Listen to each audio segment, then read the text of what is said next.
want this to start on time. Yeah. And we're live.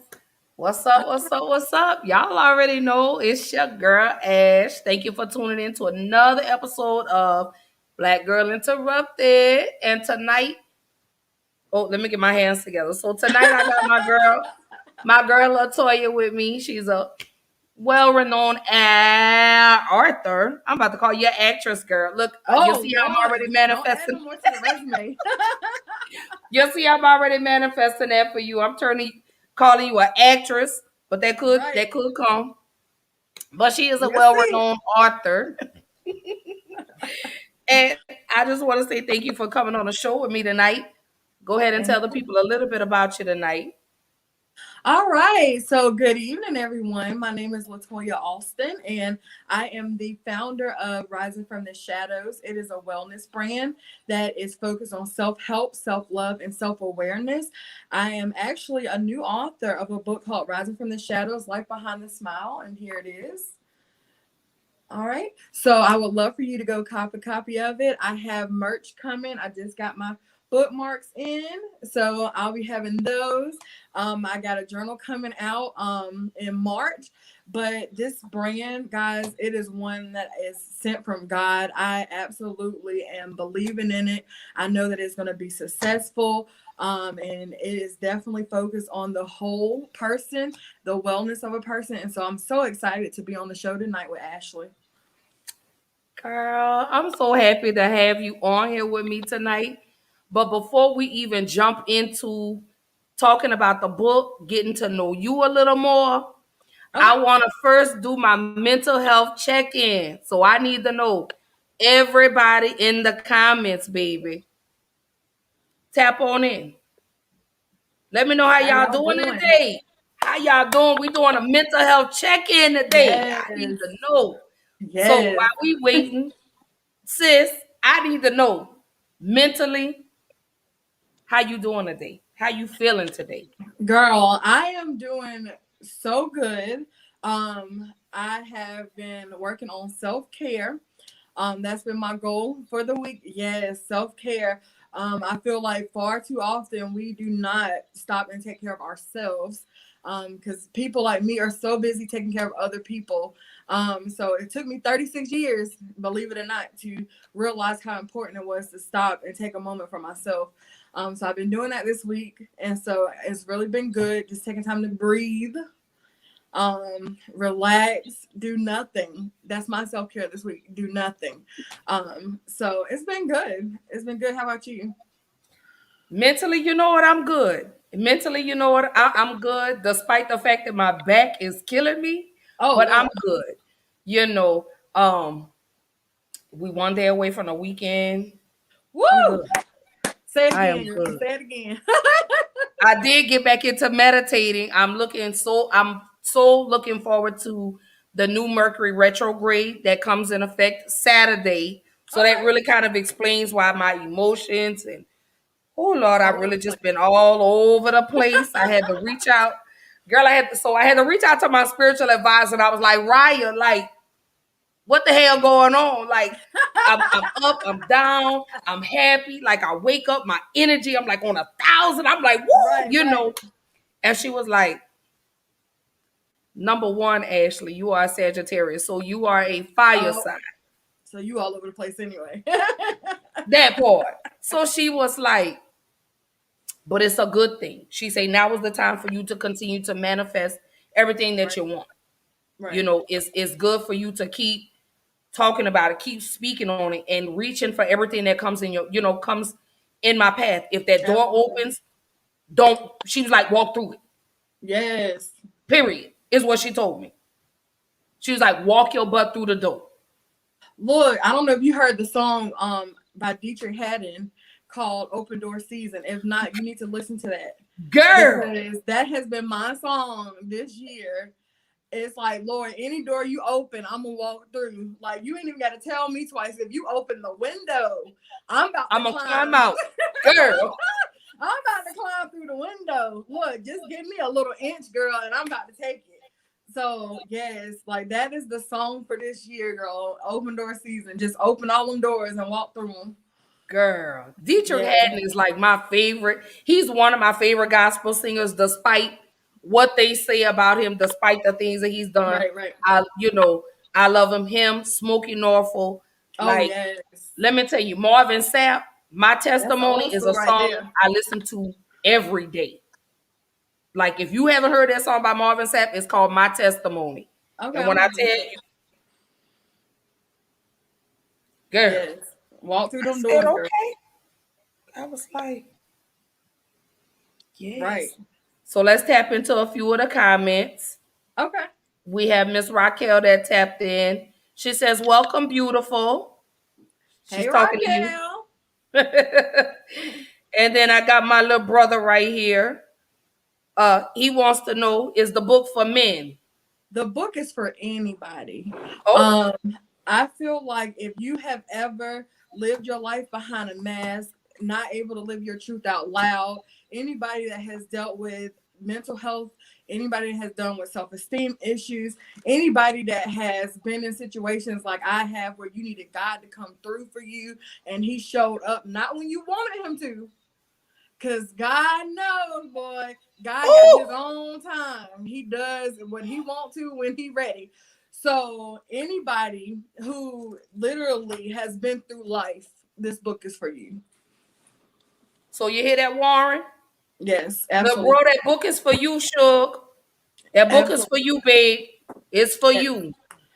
It look, the word knows no gender. You heard that? Yep. And Miss Keish Smith says she's in pain, but she's gonna push forward. Miss Keisha, I'm going to put out a special prayer for you tonight. Just speak the word over yourself, speak life over yourself, and you got it. Girl, like that song, Absolutely. sometimes you have to encourage yourself. Oh yes, that's my By song. Donald Lawrence and the That is Tri-City my Singers. song Girl, right don't there. get me started here. Look, don't, you ain't telling people you're gonna have church tonight. You got the wrong author on here. Look, let me tell you, some people ain't ready for church, but I stay ready for church. Do you hear me? I Right. sit in the front, I sit in the back, and sometimes I sit in the middle because I have I to know make sure that's the right. Lord hears me. Yes, if you ain't ready, you better get ready. Who? Hey, yep. Who? Yes, ma'am. Look, I'm a believer, boy. I'm gonna tell you, if you read that book, you'll know that in the book it's literally, and people are so surprised by it, but it's not even 1% of my life in this book. And so when people write me and tell me they're so shocked by the things I've been through, I'm like, guys, this ain't even my testimony. This is just a little piece that God gave me to throw out for the people. Hmm. To throw out for the people. But y'all just wait. Look, Because, wait on baby, it. let me tell you, Yep. everybody's given a test, but not everybody passes to tell their testimony. You Oh, understand? Because I'm a absolutely. living witness. Can I get an amen? Can I get an amen Amen. in the comments? Oh yeah, I told the audience the other day, I did a live stream and I said the devil made a mistake when he let me live, because the doctors have given me 24 hours to live and told me that I wasn't going to make it to 2 o'clock the next day. And when I tell you that he oopsed on that by letting me get this book out, let me start this brand, he should have took me when he could have, but he didn't. So now I'm on a roll. We about to Do go. you hear me? We about to Baby, let go. me tell you, the worst thing the devil could have done was to allow God to allow me to open my chakras I know that's right. and tap in to my third eye, my intuition, and really start to speak to my ancestors. That was the worst thing he could have done. Do you hear me? Because now I'm talking and I won't stop. Oh Lord, she on the road, guys. Because that's my gift. You understand? Yes. So Miss Raquel says she's good, or we're good. We're good. Glad that you're Awesome. feeling good today, babe. Glad that you're feeling good today. My little brother is on here. Shout out to Terror Artist 44. He say, "What's up, sis? I'm in. Hey, hey, hey." Hey. All right. Look, And I'm just telling Warren, all your people, hey. I don't know who you are, but hey. it don't matter, baby. Positive gravitates to positive. You understand what I'm saying? So Absolutely. these are all positive people in my life. Oh. Warren says, "Thank you so much." He'll be looking for the book. Stick Okay. around. No, go ahead. Go ahead, sis. Oh, okay. Well, if you want to look at my website, is called Rising from the Shadows with the S.net. So you can get the book off my website. Okay. And I'll post the link Okay. for everybody that's interested in purchasing her book. I already have my own personal copy. She does. She does. She got the VIP copy though, y'all. And let's just say that book is my story. You understand? Oh, that's awesome. But we Look, we gonna tap into that. We gonna tap yes, into that. I promise you, we definitely gonna get in there talking about the book because it's some questions I want to ask. In regards to the book. okay. Um. So Key says thank you. She said, "Cause baby, the energy." She said, "I can't and I won't." Hey, Uh, I've can't been do stopped nothing with worrying it. about the negative vibes, baby. Because what I've learned, the higher you elevate, the more the devil comes to attack. Absolutely. I stays on that. And Warren says, Amen, Amen, Amen. It's a word. Hey. So, what I want to do before we jump into talking about the book, I definitely want to take a moment of silence. Uh, I'm so speechless right now when it comes to when you hear about people passing away. It's almost like they're family members. You talking about Yesterday, we Cicely? lost Cloris Leachman. Yesterday. Cloris Leachman passed away. I believe she was 89. And today, we Yeah, lost Cicely Tyson. a legend right there. Oh my goodness. Do you hear me? Just a pillar, Yes. a icon, a role model for the black community, for the little black girls, for the black women, for the Yes. little black boys, the black men. Sleep Absolutely. in peace, Queen. So if Yeah. we can just let's give her just a 5-second moment of silence, just to honor her memory and to know she didn't go in vain. Mm. And you never would have thought, I know people have to pass on, but I wasn't expecting Cicely Tyson to go today. Right, girl. Look, and then I was like, I looked at her age at 96, and I was thinking, what a blessing, though. Because I have friends that have gone in the 20s, in the 30s, in the 40s, but 96 years is something that most people can't say. And to leave a legacy, though, that's my goal. Forget just living to 96, because people live 96 years and do nothing. And leave with nothing. Nothing. You leave a bunch of debt for your children. You leave a bunch of broken hearts, broken relationships, Mm. nothing productive. But 96 full years. I'm talking about she started early. Full years is what I want to do. So that's goals, and to see ourselves on screen through people like that. Beautiful years. Absolutely. Yes. 96 beautiful years. I was watching Tyler Perry's the family reunion. Mm-hmm. And do you remember when she got out there and she spoke so eloquently? Yes, out in the She field. Yes. was telling them, right, she was talking about the Yes. slaves and Yes. powerful. Maya One of my and friends was watching that today too. She messaged me. She's like, "Girl, I'm watching the movie right now. I'm watching her speak right now." I said, "Well, it's time to go pull up some Cicely Tyson movies." Yes. Yes. oh God, it just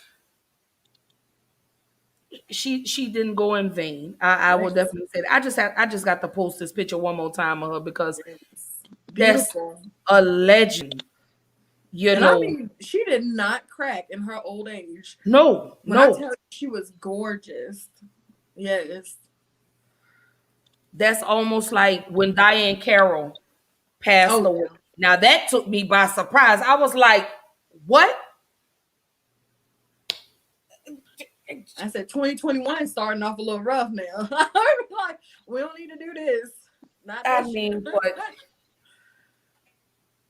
to the family of Cicely Tyson, to the fans, to everybody that just loves and adores her, Y'all, we have to keep her legacy going. She paved the way, she opened the doors, for little black girls to be where we are today. You know what I'm saying? For us to be in a position to share a platform such as this one. You know what I'm saying? She let little black girls and black women know who we were. Right. And that goes back. I'm gonna post this. I had this on the other day. I posted this the other day, sis. Mm-hmm. And it says, Black girls, don't be afraid to use your voice. Your Mm. thoughts, opinions, and ideas are just as important as anybody else's. When you speak with boldness and purpose, Yes. courage, be confident, and always be true to yourself. Live your life fearlessly. Your voice has great power. Don't be afraid to utilize it when needed. You're not an angry black woman. You're Yes. a woman who has something important to say. Your voice matters, and so do you. And that's funny because when you were reading that, the first thing I thought was when you use your voice, it's so many stereotypes and prejudgments that come along with a black woman, especially using their voice. Um, you always are labeled as, not always, a lot of times when you're passionate about something, you turn into that angry black woman stereotype. And I hate it so much because that passion, if it's matched by somebody else, would be called passion. And so I hope that in the future we even that playing field, like that poem or that wording should not even have to exist. We shouldn't be at this point telling us that it's okay to use our voice. It should already be okay. Right, Yeah. right. And that really, and that was the whole premise of January, Mm-hmm. was to tap into, you know, the light skin versus dark skin, because we as black women, we deal with that every day. You know, we tapped into real life versus expectations, reality versus expectations. Yeah, we may see this, but is that really truly going to make you happy? If you were to win $1 million today, are you still happy? Girl, You it's know, millionaires out here that's killing themselves and not happy. Money. right. And we had this conversation. I don't know if you're on Clubhouse, but we was on the Clubhouse app. And, they asked what it meant to be rich in the room. And I want to say 95% of people associated richness with money. But my first thought was, I'm already rich. And it's not even because of money, because I don't have the most money. I'm rich because, one, I know God. And to me, if you don't know God, you'll never be rich. And that's like the bottom line for me, because earth will pass away. Like my riches are stored in heaven. Do you hear me? So I said, I'm already rich. I know God. But then I'm looking at my relationships with my family. I'm looking at how God is restoring my health. And I'm looking at the fact that I am able bodied to have a job. And, people are here homeless on the street. They can't eat. They ain't got no jobs. They don't have no transportation. I'm You see like, how you hey, just made me sit up? look, Because that's how I'm rich. right. I was like, y'all better redefine what rich means to you, because money, it does a lot of things, but it doesn't make you happy. If you And look you at can't people buy like happiness. Robin Williams, yeah, you look at people like Robin Williams, like one of the funniest people, comedians, and you would think that he was happy. He had the money, he had the fame, he had the jokes, but end up killing himself. I'm like, money doesn't make the man. But you just really hit it on the nail with that, because a lot of people don't know how to decipher rich from money, because I'm going to say this, the way they portray it on TV, the Absolutely, only way you're going to be happy is you have to have money. But every day that I wake up, I'm grateful. girl. Some of the I'm not richest, look, homeless. some of the happiest people I know are poor. Do you hear me? I'm not hungry. I'm not naked. I'm not homeless, and I'm still employed. Now I ain't gonna say I ain't hungry because it is after dinner time. Okay? Cause girl, I'm so thinking about making a cake tonight. Oh no! Look, no, I ain't talking about like that now. I need some food. I'm thinking about making a cake. I still think I may cook my crawfish pasta tonight. Oh, that sounds Think I'm good, like, I don't know. girl. Don't do that. Look, don't look, don't do that. So Oh, Jarrell, hey Jarrell, he say, listen, I'm just here to see your beautiful dance and hear that New Orleans twang. Leave me alone, sir. he here for the voice, girl.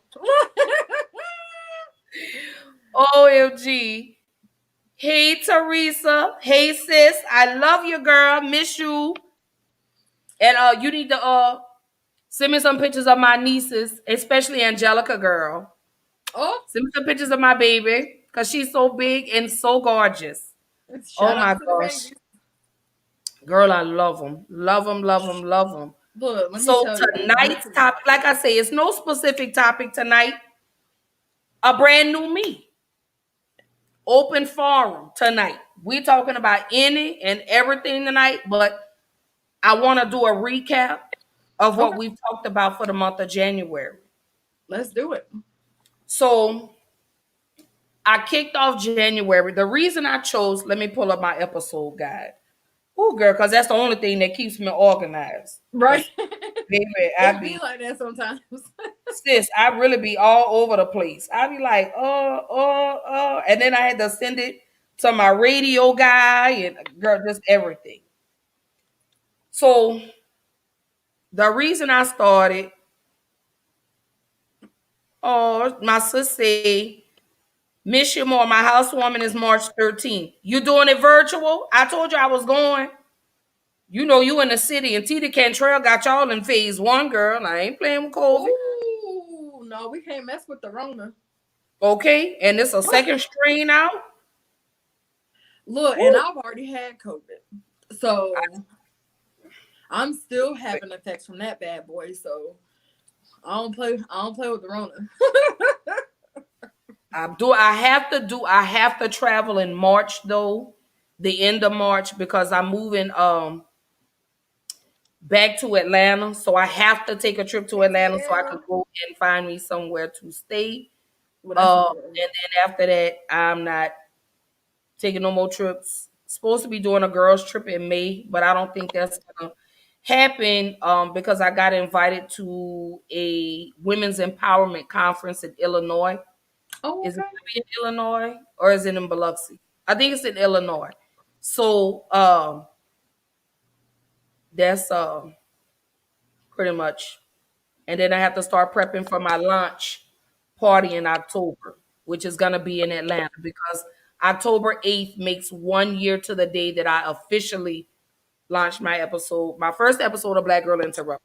Okay, nice. So my launch party will be in October, girl. I've already manifested it. I have to tag you in the post. You're gonna be All like, girl, right. what? Yes, please do. Who gonna be at your launch party? Hey. I did. I manifested it. Um, so January I kicked off New Year, New Me. Okay. And that is personal to me because I'm a new person. I feel like a brand new person. Um, I was able to grow in 2020. I was able to mend some broken relationships, especially with my children. Um, so January was personal for me because it was a brand new year. I had just actually started doing podcasting, so I was still trying to feel my way, through the waters. Um, and I said, you know what, when I come back in 2021, I'm so sorry. Um, I have to have I was something about to that, say, if you come back in 2020, girl, we gonna have to have a whole new you know party. what? I, I will say this about 2020. I don't regret anything that happened in 2020, minus the COVID, because I wouldn't be the woman I am today. Absolutely.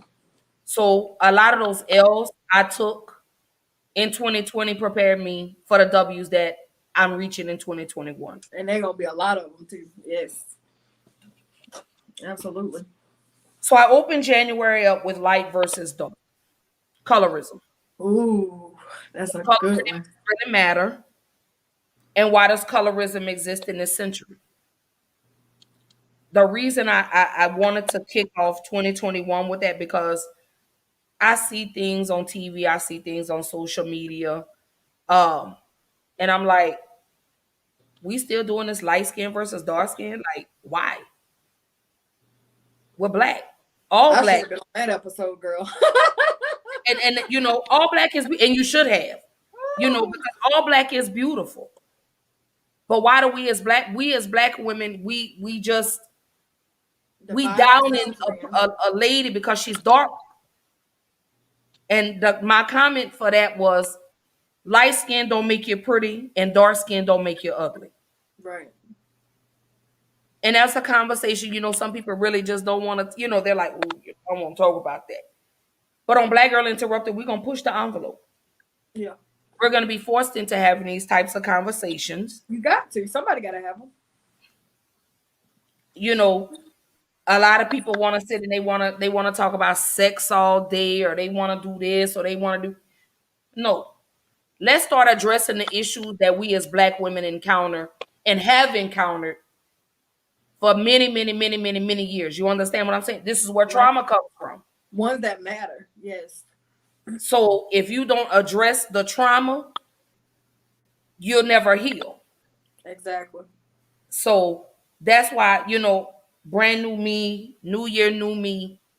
It's time for us as ladies, as women, and of course, fellas. I'm gonna be tapping in with y'all too, so don't worry. Y'all are not But she exempt. coming for you. Exactly. And I already kind of opened the door on that one when I spoke on black father and son relationships. Okay. Now that's a topic that needs a month long right there. Oh, you don't have to worry because June Oh, Father's Day is month. Father's Day. So I'm talking only to the men for the month of June. That's awesome. Okay. So you black mothers, y'all need to pull up for that conversation too, because we're gonna hold y'all accountable. Okay. You girl, why was I just about to say that? Because a lot of them ain't ready to have that Look, conversation. right. Don't put it all on the men now. Because some of y'all Hello, black ladies out women. there. Look, some Let of me y'all take this one ladies so out y'all there. look, so y'all can really hear me. Right. But that's why I say it's time for us to stop pointing fingers and playing the blame game. Work together, man. Because when we get to talking about black men, you mothers, and I could attest to that, are the reason why these little broken black boys have grown up to be emotionally detached men. Okay, it's not just the dad, but you mothers too. And I hope you get your tea because we're gonna be ready for that conversation. Look, what kind we drinking that day? Hmm. You might want to get a glass of wine for that one, sis. Not no wine now. You might want to get you a glass of wine on that one because you're gonna be like, did she just? You're gonna be like, did she really just call out the black mothers? Yes, myself Oh included. yes. Yeah. Okay, The whole because I'm the community. reason my Yes. son is the way he is. And it's nothing like taking responsibility though. As long as you are pointing, you don't realize the rest of the fingers are pointing towards you.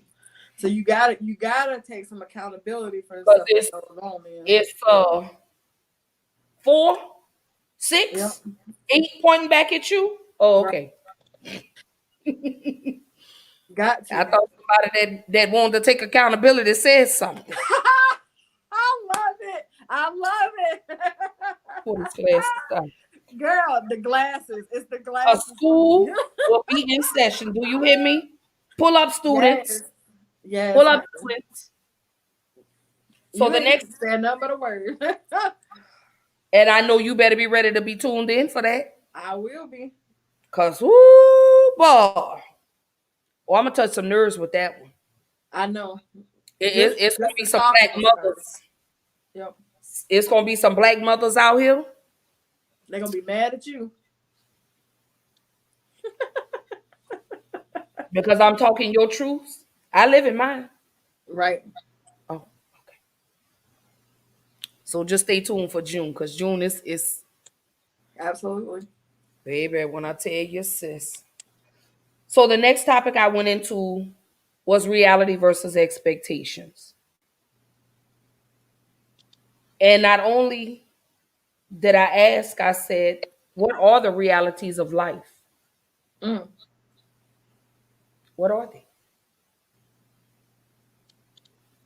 that's a good We as question. black women, sis, you see it on TV. You see it on social media. You see it on Facebook. You see it on Instagram. We have all these expectations. Yes. And when we don't live up to those expectations, guess what?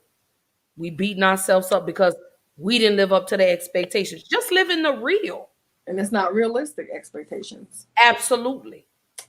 Look, from body image on down. Like you see it on TV, but the average size is what, 14, 16 for a woman, but that's not what you see. So we as black people, but also the mothers, the fathers, you have to teach your kids reality. They shouldn't be basing their lives and standards on TV and social media. I absolutely despise how technology driven kids are these days, only because it's shaping them in ways that you don't even understand that is shaping them. One of my degrees is in politics, political science. And so we had a class where we just studied the media. Um, and I actually wrote a 30-page paper on the portrayal of African Americans in the media. And when I tell you that, one, it exacerbates the stereotypes clearly. And I feel like it damages us as a black community because we divide ourselves based on what they see us as. Hello. I've always been, just going back to your topic of light skin versus dark skin, as you can see, I have lighter skin. And I've always been educated. Education, I love it. It's been my thing. I'm just good at it and I like it. I have 2 master's degrees and 2 bachelor's degrees, and Come I on love now. school. And so She I've always been educated. the educated girl. I love school, and so I've always been the educated person who talked a little proper compared to some people. I've never been in the hood. I've always surrounded myself with all kinds of people, but for the black community, it wasn't okay. And we have to redefine what it means to be a black person. You can be educated, you can be well spoken, you can have your life together and be the epitome of blackness. That's what you should want blackness to be. Excellence. Mm, Black is excellence. And so mm. I hate how social media portrays it. If you look at the news, you're going to see the dark skinned man who is a criminal 99% of the time versus the light skinned black man. And they portray it like that for a reason. It's not by accident, guys. Light skinned men are out here committing crimes too. Believe me. Mm. White people are out here committing crimes. Mexicans, Spanish, like everybody's out here committing crime, but you're going to see Right. a disproportionate portrayal of what a criminal is, and it builds fear for our community. And a lot of black boys think, it's normal to live a life of crime, to do drugs, to carry guns, because the social media tells them that that's what black people do. We're supposed to be in jail and we're supposed to be poor. We're Or we're supposed to only be good, uneducated. or sis, we're only good enough to be rappers or Oh, athletes. yes. And you got doctors and lawyers. I know them. You got doctors and lawyers and judges and teachers that are black people. I mean, excellent. And so we gotta define blackness as excellence. We gotta redetermine that in our Mhm. own community. We can't let them or wait for the other people to redefine it. We gotta redefine it within ourselves first. And that's why I mean when I say we have to take care of ourselves, let me say that, before Yeah. we can help anybody else. My focus is to redefine and change the narrative of Black Yes. women. Yes. We are more than what you see in these movies. Right. You know, I let me tap on this movie real quick. Do you remember Monsters Ball? I do.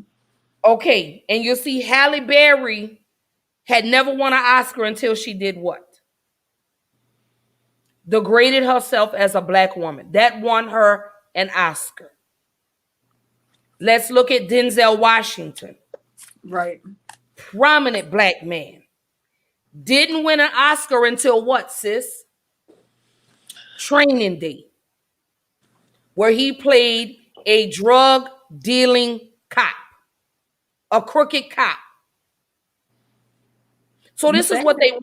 want. This is how they like this. And then you have the younger generation that glamorizes, Oh, oh, oh, yes. because you have these Yes. rappers that say, "Oh, fuck this bitch and this hoe, and we gonna get money, and we gonna pop pills, and we gonna do all of that," and they out here trying to live that same life and ended Yep. up dead and in jail. It Because you're don't trying lead to to follow many what you places, see on that's for TV. sure. Mm. You know, I look back at the generation when I was coming up, sis, and totally different. Mine. We had a village that raised us. Oh yeah. We had a community. Now you got babies out here having babies, and running into and going into the other topic we talked about, body image. You have these Okay. little Black girls that are, or these Black women that are running because they want to get their bodies done. They want to look like this, they want to look like that, because the media says if you're not a size 5, you're not beautiful. Right. If you're not light, you're not beautiful. If you don't have a particular color eyes, you're not beautiful. I look at Tiny. Ti's white. Yeah, yeah. You went and got I forgot the procedure that she had done to change her eye color. Oh wow. I didn't know that. Oh yeah, Tiny. I'm gonna have to send you the article. Yeah, she went to some country and got it done to change her eye color. I think her eyes are like Wow. hazel or purple now or something like that. Oh yeah. Wow. I That's look at, deep. oh yeah. So this is what we're doing. We can't afford, again, talking about body image. Um, for the ones that can't afford to have plastic surgery, they're going to Mexico, Brazil, where it's cheap Deep. and Mm-hmm. you're dying. Or you end up with complications. I look at K. Michelle. Oh, K. I see. Michelle was getting the butt Yep. injections. And what, 3-4 years ago, she started having problems because she said she started getting them in 2013 because her favorite rapper was getting them. So she was like, okay, well, I'm going to go get them. That 4 years later, she started having health issues with it. You know what I'm saying? I think she's had, what did she say, 6 surgeries Somewhere around to there. correct this Yep. issue. So us as Black, we're paying the cost with our lives to look a certain way because For that's what vanity. the media says. Vanity though. And you don't realize these bodies are gonna go back to the dirt from where they came from. And so you're doing all this for a temporary fix because what really matters is what's inside of you. If the Hmm. inside ain't right, who cares what the outside looks like? Because that's gonna pass away. And when you were talking, the first chapter in the book is called "You Are Fearfully and Wonderfully Made," That. and I'm like, that is something that we have to teach. I didn't get taught that per se. I didn't get sat down and say, "Hey, Latoya, this is how you feel about yourself." But let me tell you what God says about you. You're made in his image, and that in itself is beautiful. And parents have to start sitting down with their kids and teaching them that who God made you is good enough. Like, you don't have to go. It's one thing if you go out here and alter stuff because of health reason, and you can't survive unless you fix You themselves. have this particular procedure done. Yes. Yes, but just for vanity's sake, to live up to a standard that's not realistic for us anyway. That's It's exactly that's what I mean when I and that's why I did that topic. Reality versus expectations. And then too, you have to take into consideration, just to piggyback off of what you just said, when you say parents have to tell their children, you have some parents that pit siblings oh, against each other too, that say, absolutely. oh, she's prettier than you She because got the good she hair. got the longer hair. You Because got look, the I was always green the one eyes. with the good hair. Right. Oh, you don't look as good as Latoya. Latoya's got the hazel eyes or the green eyes, because I don't know what color they are now, because Girl, I don't either. They change colors. that's what I say. So you look this way, I look this way, and like I said, you have parents, and then you have the parents that who have low self-esteem themselves. They don't know better. So And that's that's something I you have made to a know. comment on one of the episodes, and I said, we as mothers need to start being our daughters' role models Yes. and stop allowing uh uh Megan Thee Stallion and Cardi B Girl. and the city girls to be these girls' role models. Letting We them have raise to their stop kids. that. And it was one, it might have been Cardi B, who was saying that they didn't let their daughter watch their stuff because it's not meant for them. And I'm like, look, guys, do you not realize that these people are out here corrupting your kids and protecting theirs? They're not even going to expose their kids to their own mess. What does that tell Let the church look. Say you? Girl, amen. Woo! It was a rapper that said that he didn't let his son. And y'all correct me if I'm wrong. I think it was Young Jeezy that said that he doesn't let his son listen to his music. because they know it's not good for you. I'm like, and girl, look, this journal that I got coming out, I have 7 days. It's a 31-day journal. I have 7 days that is dedicated to guarding your heart, guarding your mind, guarding your ears, guarding your eyes. It's so important to do those things because it shapes your mind.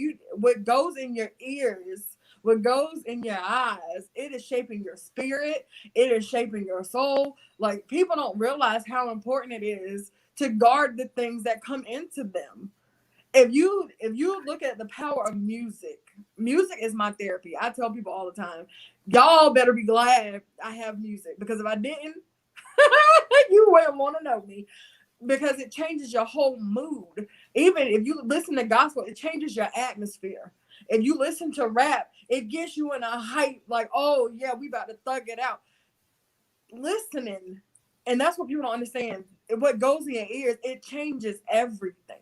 Mm. So you have to be careful when you have kids of letting them watch and listen to everything.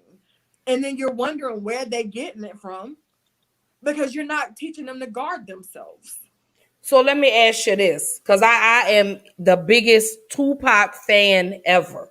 Like Rest in peace. oh, I love him. I just I listen to Tupac on those days when I just not necessarily want to thug it out, but I'm like, Hey, sometimes you want to thug it out now. I'm telling you. But I was listening to this song, and this is my favorite song. It's called White Man's World. Okay, I want you to, when you get a chance, I want you to listen to the words of the song. I will. Because I felt like anything Tupac said, anything he put out, I was like, yep, I'm listening to it. Even if Right. he called us bitches and You but can it was disrespect just, me, Tupac. okay, but it was just the messages Yeah. in the songs. So I was listening to that song White Man's World the other day. Of course, I had heard it before. It was on the Machiavelli, it's on the Machiavelli. And I was just like, if this is not what's going on in the world today, I'm talking about he point for point for point. When he talks about born black in this white man's world, Mm. I'm gonna have to I check it out. said that was it hits a little different now, than when it first came out. Right. Of course, I was like, oh, yeah, that's my song. But now that I go back and I listen to it with everything that's going on that song hits differently. Right. Because he's talking about everything that's going on right now. And I didn't mean to get off subject, but Oh, when you we good. talk about music, that song popped up in my head. Look, I can't even tell you that sometimes I don't want to thug it out, girl, because when I tell you I was the biggest music junkie, I mean junkie. Like R&B, hip hop, rap, then I would turn it to gospel, then I would turn it to country, then Girl, okay? I, I was just rocking out everything. But then it really does something to you though. But you're Like right, though, it because does. I could wake up and I'm just like, okay, come on, Ashley, you got to get up. And I don't want to say it too loud because I don't want her to cut on Alexa. Oh, Alexa. look, I got my. I'm telling you, because if you say her name too loud, she gonna cut on. I had to unplug it for the show, girl. But I'll get up and I'll say, Alexa. Okay. She didn't cut on. Her light didn't cut on. And I'll say, play Yolanda Adams. Yes, I love her. And I just let Yolanda Adams roll.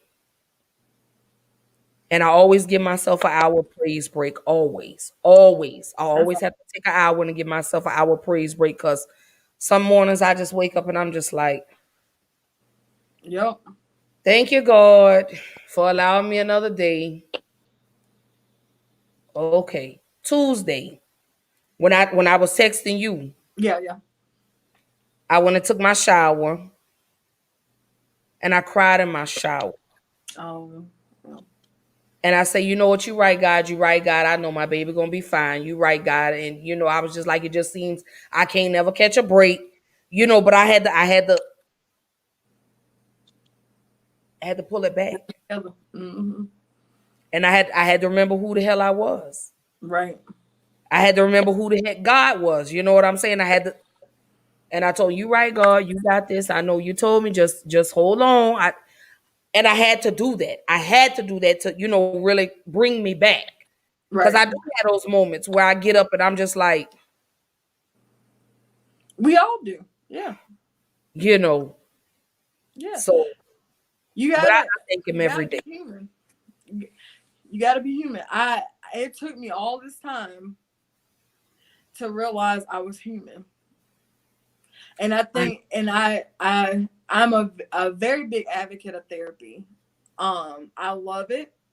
I will probably even know it's nothing majorly I need to talk about. But I love therapy. Of course, one of my degrees is counseling, so I'm all for it. And so hmm. I'm like, And don't forget when you go to therapy, get you a therapist that looks like you. look, you have to remember that you're human. You have to give yourself a break because I've always been on the track of wanting to be perfect, and I feel like I go to the book a lot. So excuse me because it's not on purpose, but it's really just in me. Like the last chapter is completion, and it took me a while to start writing that chapter because I looked at my life and I was like, God, I'm not married. I don't have kids. I Here don't you have come with them I haven't got expectations. I don't have my house yet that I want to buy. See? I said, how am I gonna write and tell the people about what it means to be complete? And God literally sat me down and said, Latoya, on this side of heaven, you will never be perfect. Like you will never have everything right. Completion got redefined for me last year as I accomplished this. I completed that. I have overcame being in abusive relationships and gravitating towards the wrong men. Like that's a checklist that I am done with. I completed. I've graduated. God, you can stop testing me. Mm. You can really stop testing me on that. So thank you very much. And I moved on. And so you got to redefine, just like you Yeah. said, reality versus those expectations, because reality is we're all gonna sin, we're all gonna fail, we're all gonna be shortcoming, we're gonna have shortcomings, we're never gonna have it all together. We're gonna wake up some days and be like, God, please don't let me wake up. We're gonna Okay. wake up some days like, I don't understand your purpose, I don't know your plan, I don't get it. Why are you taking me through this uncomfortable season? Why, and that's one of the things I'm still working on every day, is to stop questioning on why God does the things that he does to me. You'll And never. I have to keep reminding myself, you know what? He told me, in order to get comfortable, I have to make you uncomfortable first. And let me pause you for a second on that. And Okay. I be pausing people, girl. I'd be like, let me pause you on that. And let me tell you, I got 2 points for you on that one. One, how quick do we say that God does these things to us? Does he allow them? Absolutely. But Mm. God wants nothing but good things for us. He gives nothing but good things to us. So we always forget that we have an adversary called the devil. And we stop blaming him and saying that he did things to us. He allowed, he's the one that comes to steal, kill, and destroy our lives. So why is it always, God, why do you do this to us? And that's a problem I've always had, is saying, God, why are you doing this? No, I'm allowing it because it's going to work together for your Mm-hmm. good. You don't see it yet. Me being abused has worked together for my good. Childhood abuse, relationship abuse, going through moments of wanting to commit suicide, rape situations. All these things work together to make me on this platform with you today. Oh yeah. Now, in the midst of it, I was like, hold on. This is too What? much. Yes, I'm like, hold on, God. I'm like, I'm the one living right. I'm the one praying. I'm the one going to school. I'm the one like what?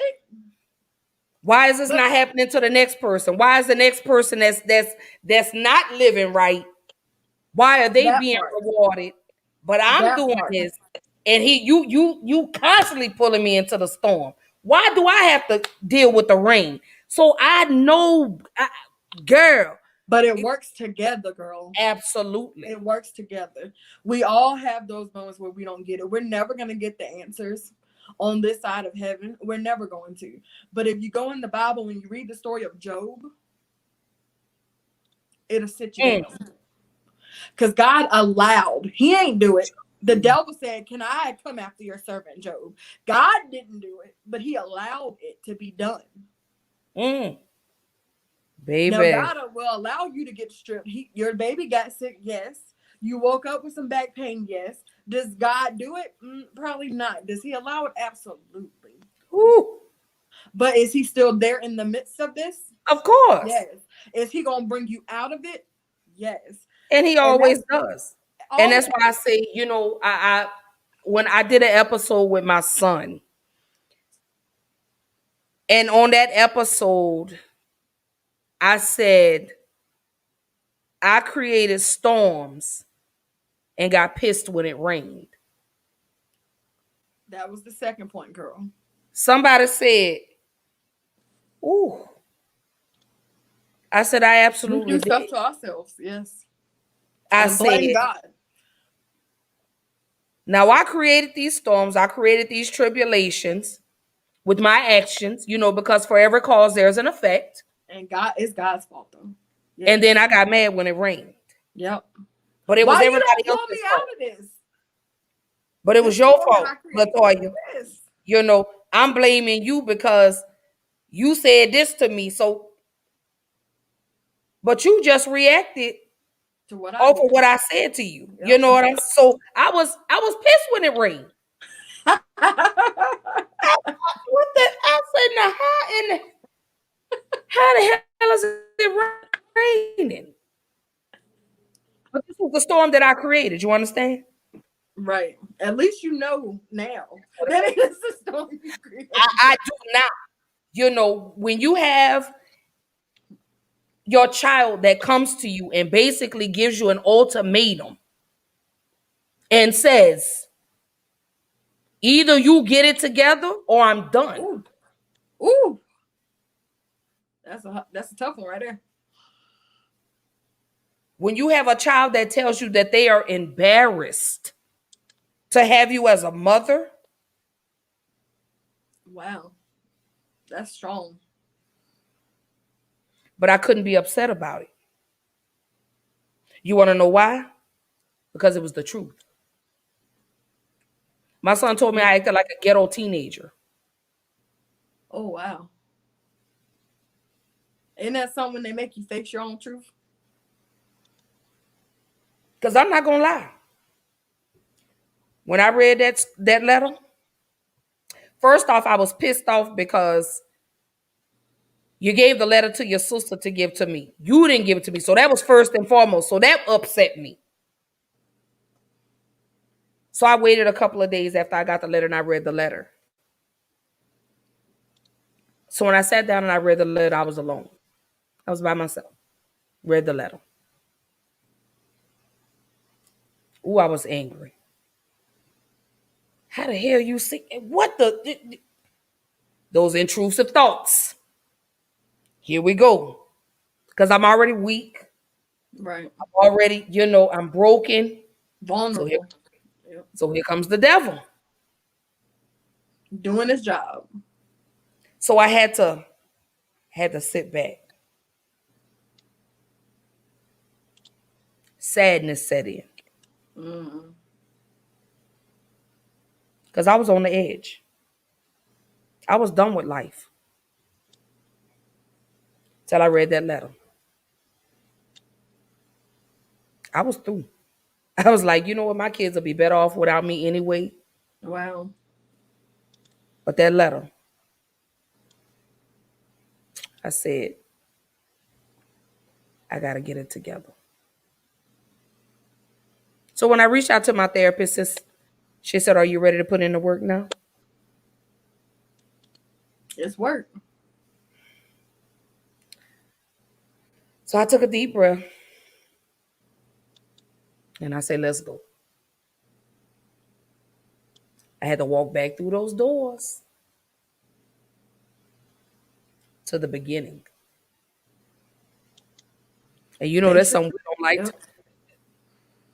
say that again. I had to Yeah, face face the your truth. Yep. There you go. So I had to go back to the beginning of the pain because I had made my children carry my pain That a lot of parents do that. that they didn't ask for. They haven't dealt with their own stuff. Then they have kids and then their kids deal with their stuff. Absolutely. So that brings into this brand new year, brand new me, because I'm not who I was a year ago. What a blessing. I don't feel the same way I did a year ago. So that's why I say why I had to go and start January off brand new year, brand new me. Because it was about a brand new me. I had learned to love Ashley. I started Ashley. So I'm here. And I'm going full speed ahead. My relationship has gotten better with my babies, you know. Good, good. So I'm way better than what I was a year ago. Do I have those intrusive thoughts? Every now and Mm-hmm. again. But like you say, I'm human. So I'm gonna have that.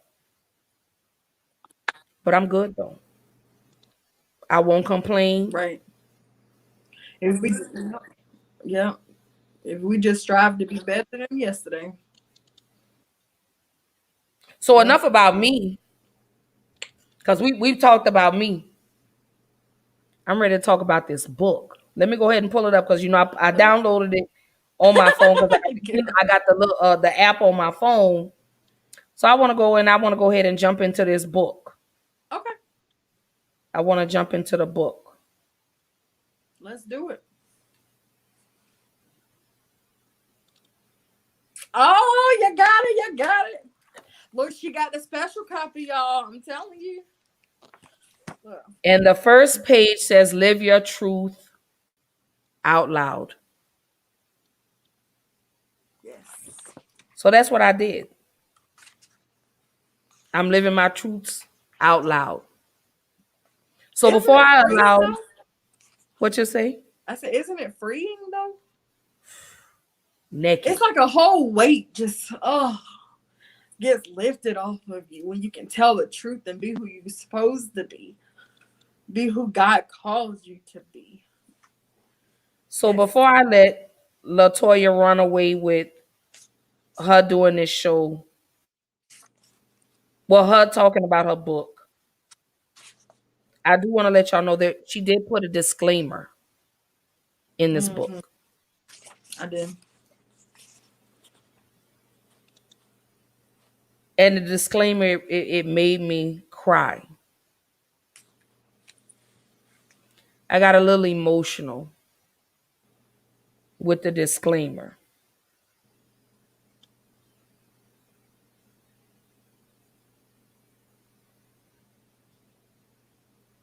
Everybody knows I'm very emotional.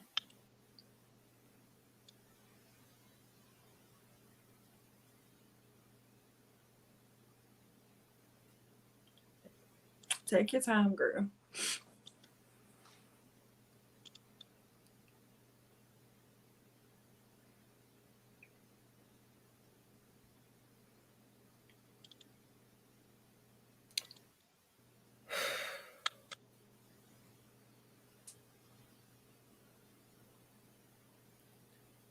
The reason it made me emotional is because even though your father is no longer here in spirit, I'm sorry, in body,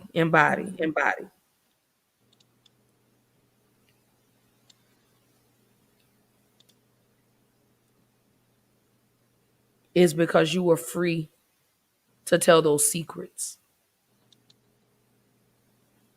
A lot of things us little black girls and black boys are afraid to do. Right. And that's simply because we were taught What happens in this house stays in this it house. stays in this house. Absolutely. So I read the disclaimer twice. And each time I got the same result.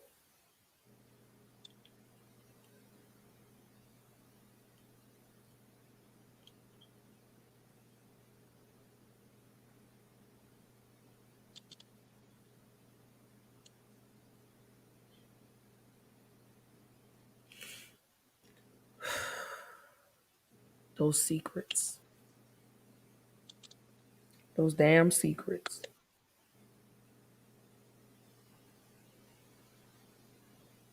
Why do we? I really just want to know.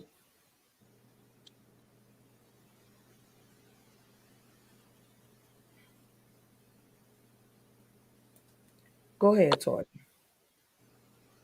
I want you to get out. I want you to get out what you got.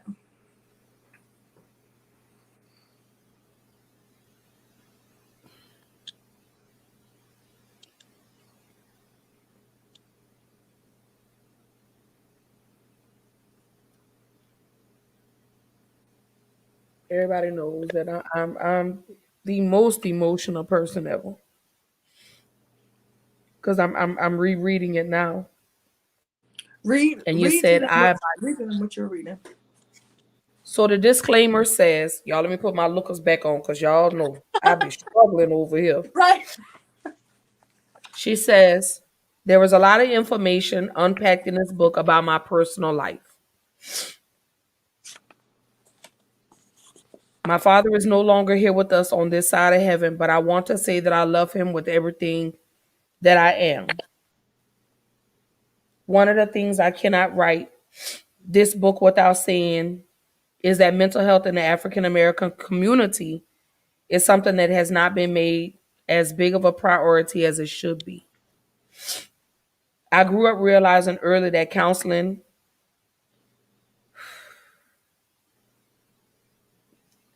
has a nasty stigma to it in my community. It's almost frowned upon. The notion that what happens in this house stays in this house was instilled in me from an early age.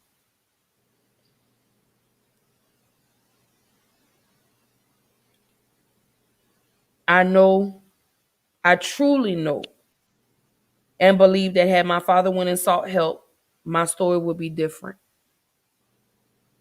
So I encourage you all to not only take care of your body and spirit, but also your mind.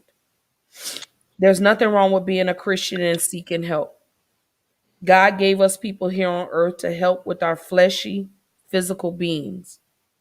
Do not let anger, abuse, depression, or other unhealthy behavioral cycles go untreated. You do not know whose story has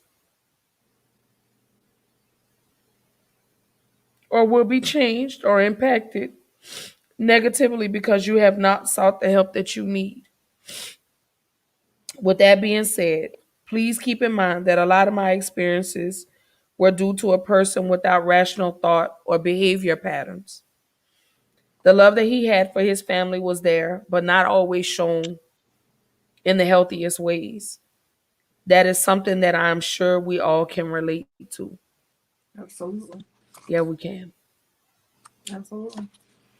And that in that moment when you said that, it took me back to when my father beat me so bad, I ended up in the emergency room. Oh, wow. Wow. I was almost put into foster care, but my cousin took me in until my mom was able to come to California and come get me. And do you know he never even apologized? And the crazy part is, so I wrote this book, and I tell people it is a God-given book because it took me 2 years to get it out of me. And it was for various reasons, because of emotions and the guilt of betrayal, and a lot of things that I had to push through to realize that God's plan was bigger than anything that was concerning me.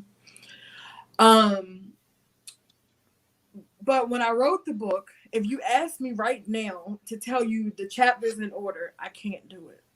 If you tell me to tell you everything that's in the book, I can't do it because it's so God designed. And I feel like it was sent to me to do because of people like you who have gone through things and haven't really spoken on them yet. And so I've gotten a lot of responses like that where people have to dig back and face the things that they have been through. And I believe that this book is designed for that reason. Oh To yeah. say, hey guys, it's called Rising from the Shadows, Life Behind the Smile, because we all have this persona that we give to the world. If you ask people from high school, they think I'm the happiest person that ever walked the planet because I was always laughing, always smiling, and so friendly. But those were some of the worst years of my life. But we walk around with these smiles, and we show people what we want them to see. We never say, hey guys, how you doing today? I am doing horrible. If you're a Christian, you're gonna say, hey, I'm blessed and highly favored. Like I'm doing good. You don't ever sit and tell people what is really going on with you. And so I'm hoping that this book allows us all to take a step back and really do live our truths out loud, because your story is your testimony because you made it through it. Oh.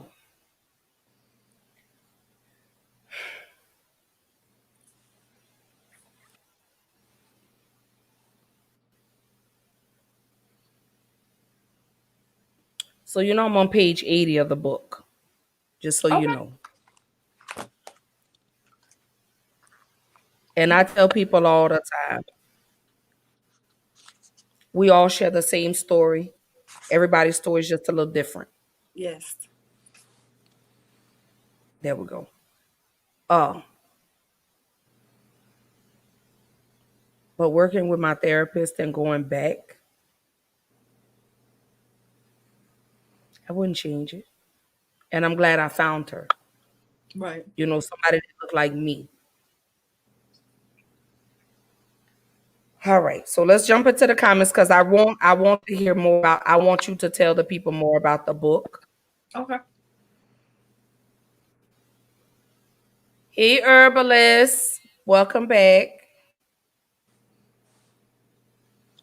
Warren says that saying is wrong. Like a lot of families have been destroyed because of the saying, what happens in this house stays in this house. That's what she Absolutely. said. In the disclaimer, she said it's frowned upon, going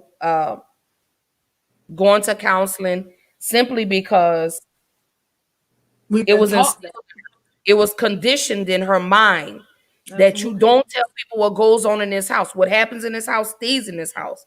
So yes, that saying is correct because we were all told that. Every little black girl and every little black boy shares the same story. Yours might be a little different from mine. You know what I'm saying? When it comes to molestation, I wasn't molested, but my sister was. Right. You know, my sister wasn't in a domestic abuse relationship. I was. Right. My sister wasn't beat by her father. I was. So the man that helped to give me life and was supposed to have loved me, you beat me. And And they then turn condition around and you. told me you love me. And that's a part of the book too. I was conditioned that way. Um, and I think, Warren, what you're saying is the saying is wrong. It is wrong. It shouldn't exist because people are dying behind closed doors because they're not exposing what's going on. People are getting raped and abused behind closed doors because they're not, exposing what's going on, because we've been taught what happens in this house stays in this house, and that's not okay. Um, Oh, okay. I yeah, get what he's saying. yeah, He's saying that the saying is wrong, that it's wrong right, for that saying. My yes. fault, Warren. Yeah, I was like, Lauren, she about to come for you, but let me help you. Oh, thank you. Okay. Yeah. Get me Um, together here. Get me together here.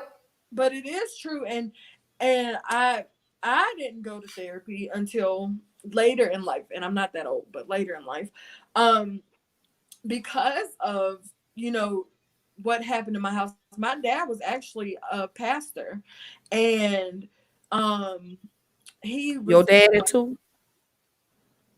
he was well known, and even in the community where I'm at now, like he worked at the school and taught and coached football with them, and Hmm. worked with the basketball team, and he knew a bunch of prestigious people in South Carolina when we were there. Like he was so charismatic. You would have never known he was such a volatile person. And the volatile part is not just because that's who he was. I truly believe that had he sought help and went to therapy and dealt with his own demons, even from his childhood, then my story would not be what it is.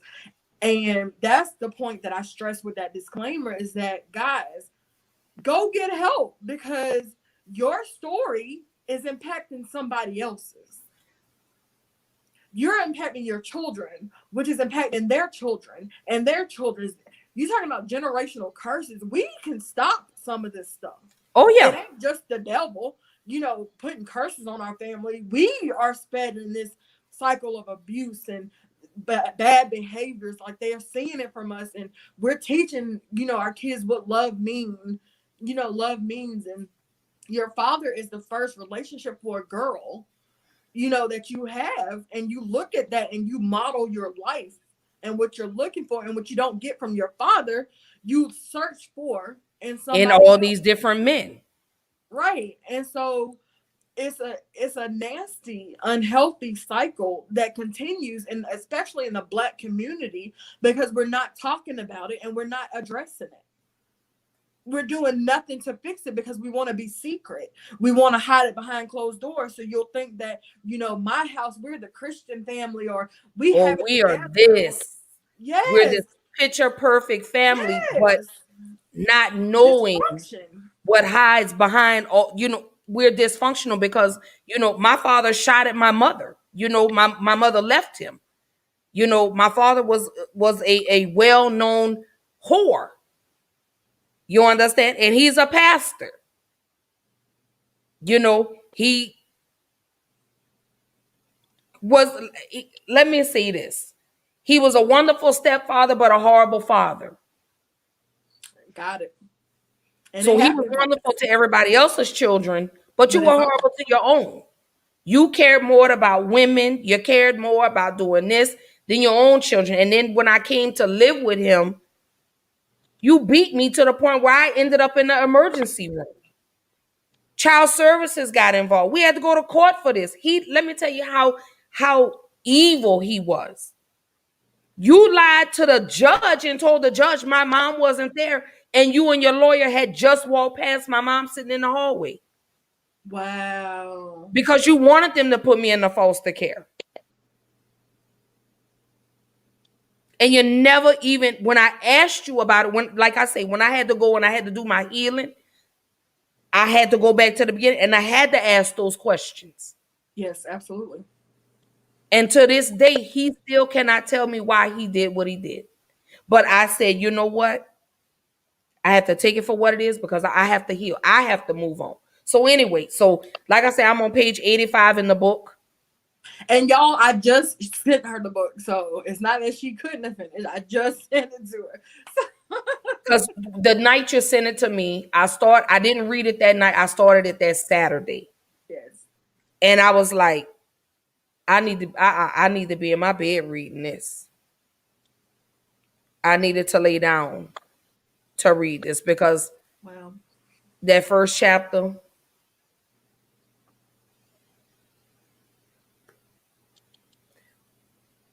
you tell the book. I'm just. Okay, and that's the funny part. I feel like I don't have a pitch to sell this book. Um, I feel like God is gonna do his thing himself. Um, get the book. When you read it, send me a testimony to say what you got from the book so I can post it. But guys, this book is a book that is gonna encourage healing. It is gonna encourage you to face some demons that you thought that you have already faced and maybe have not. I had a friend who actually messaged me and I had no idea, that he and when you ask for if it's for guys, yes, guys too. He had grew up being abused by his mother. And I've known him for years when I tell you. And he grew up, we're in our 30s.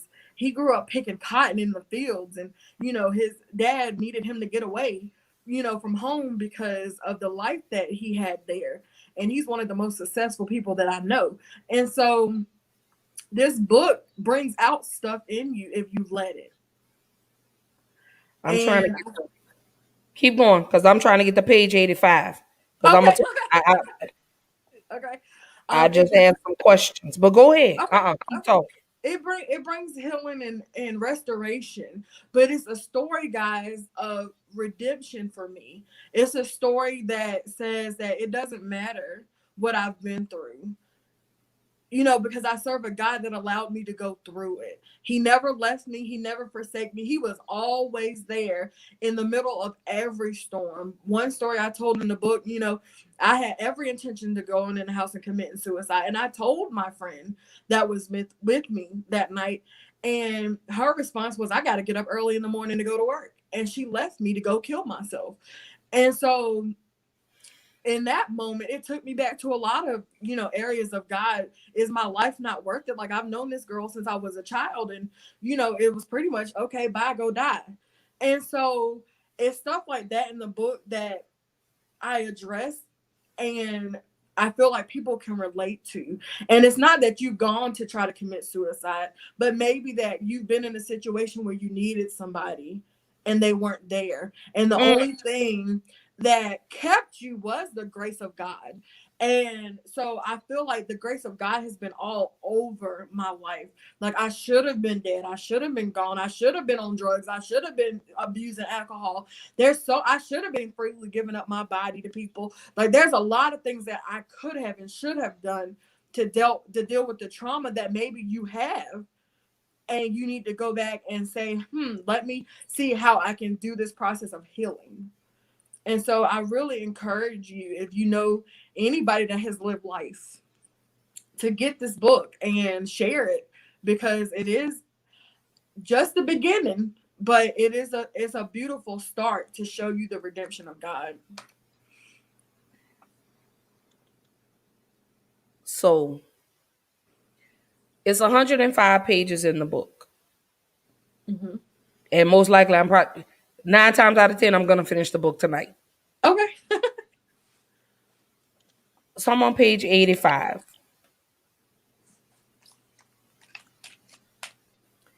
This one cut deep. Let me turn in my book with you. Because page 85 was the day that your dad passed away. Oh, that was a hard one. And that's why I stopped. Yeah. I read the first paragraph and I stopped. Well, from 84 and then the start of page 85, I read that first paragraph and then I stopped. Yeah. So before I go any further, Yeah. are you okay to talk about this? Absolutely. It's out there.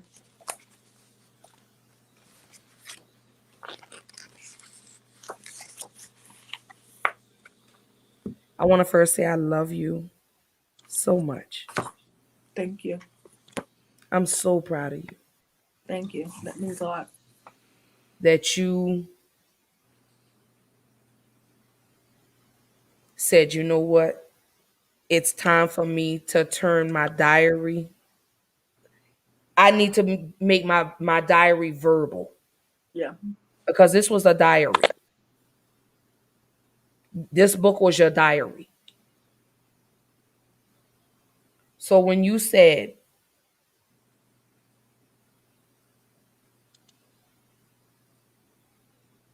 because it really kind of threw me off for a minute. It said, so this was in 2009. Her father passed away in 2009. Mm-hmm. And not only you really uplifted him, like you really spoke positive, but then it was like it flipped. You laughed when they came and told your mom that your dad was gone.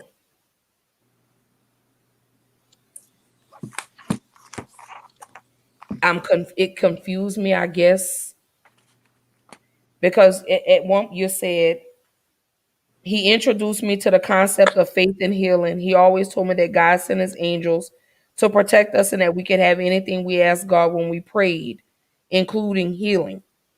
His life and health scares before the day he passed was proof that God was listening. It seemed like no matter how many times he went into the hospital, God brought him out.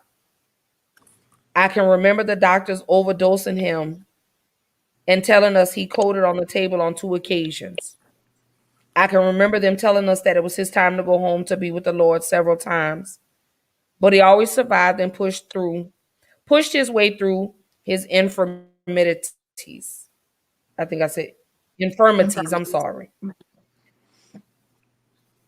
On the day the doctors took me and my mother into the conference room for the talk, I looked at them and laughed. I literally laughed. You got to You read the say I next told them that. paragraph. Okay. See, Stop that's why I right there. stopped. Read the next. Go ahead and read it while you're on the camera. Go ahead. Okay. I told them that what they were saying was not true and that God would surely bring him out. I thought, yeah, y'all are doctors, but you don't know my God.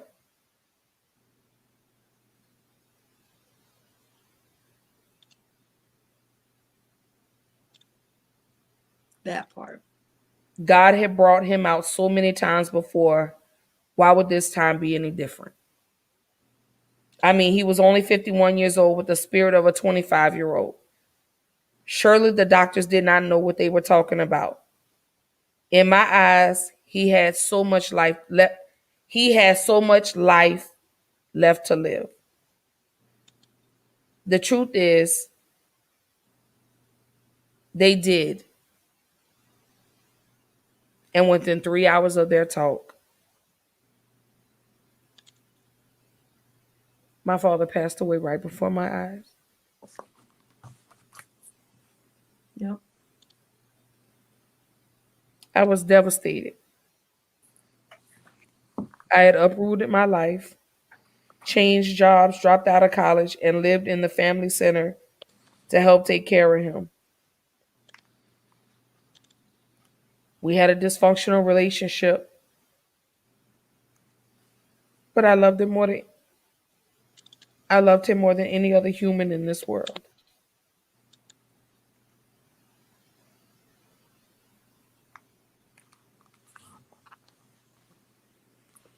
Y'all, reading is very fundamental. Let me say that. Yes. I was like, no, I didn't laugh at him dying, girl. I was Oh my there punching God. balls, screaming, calling. Yeah. No, you can't stop in the middle of a sentence like that. Okay, because I was like, Yeah, no, absolutely did not laugh. But I laughed at the notion that he would die. They took us in the room for that talk, and I had watched him. I'm talking about having heart attacks in the living room, heart attacks in the bedroom. My mama would get on her knees and pray, and he would just come back, literally, like come back to life. I mean, you talking about us being in the hospital months at a time. He had congestive heart failure. Being in there months at a time, like my mom would not leave his side. She was sitting there in that same chair at the hospital here in Greenville, and then UNC Chapel Hill and Duke, and she would be there stints, and I'm talking about 2 or 3 months at a time. They coded him, they overdrugged him, he had bed sores all over his body at one point because the doctors didn't flip him, like just crazy stuff. And God always brought him out of it. Do you hear me? When I say always. And so when they brought us in that day, in the UNC Memorial Hospital, they brought us in the room to give us the talk, and they basically say, hey, this is where we're at, he's gonna pass today. And I literally laughed at them, and I was like, y'all don't know what you're talking about, because I've seen God work. The doctors have said he would die plenty of times before. oh yeah. What makes today different? Like, come on, let's be for real. Okay, you're a doctor, but you don't know God. And so I think death is a tricky thing for us to deal with, because we don't often understand why, and we don't understand the timing, and and the people that die, sometimes we're like, why them compared to these horrible people who are out here doing this world no good. Oh And yeah. so in that moment, I literally did laugh, and I said, God, yeah, okay, anyways, because he ain't dying today. He always came home. But they did know what they were saying that day, because his number started evening out, and then he was gone. And so, it took me, because I had literally, like I said in the book, I literally dropped out of college. Yep. To move Change into a your family life. center. Yeah, and none of my siblings did that. I did.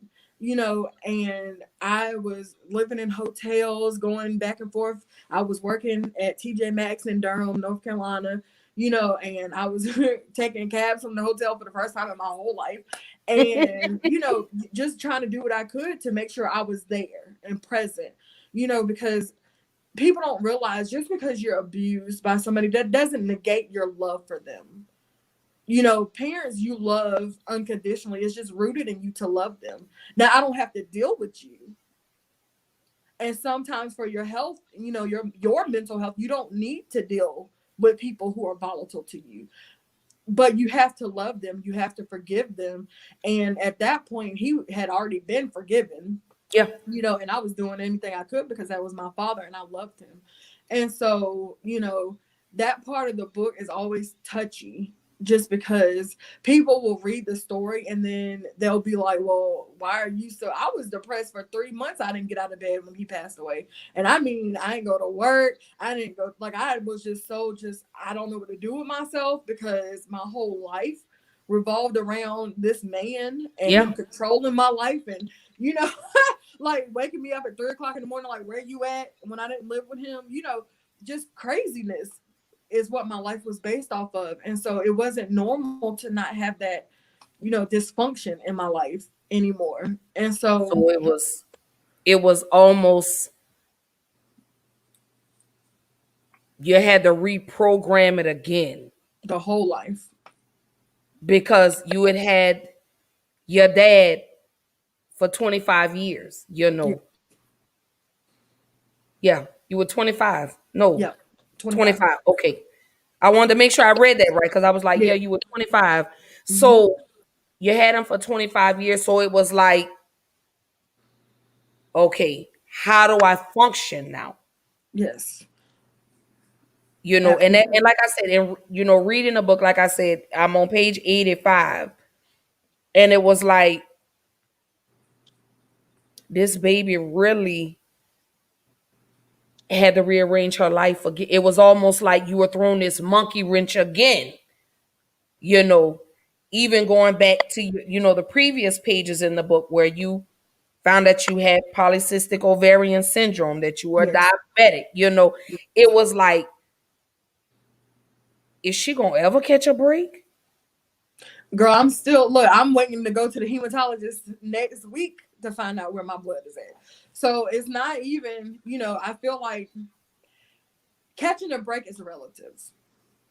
You know, I am still dealing with things.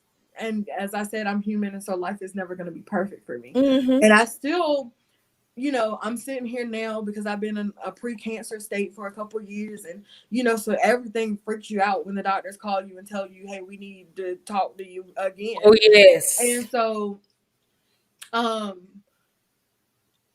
I feel like I'm catching a break in the fact that I am now refocused and doing what God called me to do. You know, whereas before I was preoccupied with other people's lives and going to school and working, you know, now it's like my time to do what I'm supposed to do. So no matter what happens in my life, whether, you know, I'm sick or, you know, the doctor's call next week with some bad news, or which in Jesus' name I rebuke that. But We're not even no, claiming that. right, not, no. But no matter what happens, as long as you're walking in your purpose, then everything is okay. So I'll put it like that. As long as you're doing what God called you to do and you're designed to do, that's what matters. So that's my break right now, is talking to people like you and saying, hey, you know, we got work to do. It's like it's time out for the shadows. Like let's work. I want you to go to page 60 Okay. in your book. All right, I'm there. Oh, yes. Do you recall that night, that day? The weapon or the reporting the car stolen? Both. Both. Both. Well, because it's two incidents on that Because I same said, page, girl. like I told you, remember I told you, I told you I had to get in the bed to read this one. Because Yes, this is one of them that I need to be under my covers. Because see, absolutely. I got, remember I told you I had questions about the book. Yes, yes, yes. So I'm in the bed. And I made it big because, you know, I'm blind. I said, oh, your daddy was something else. He was. As I got further on into the book. Mm-hmm. And I said, how could you do that to your child?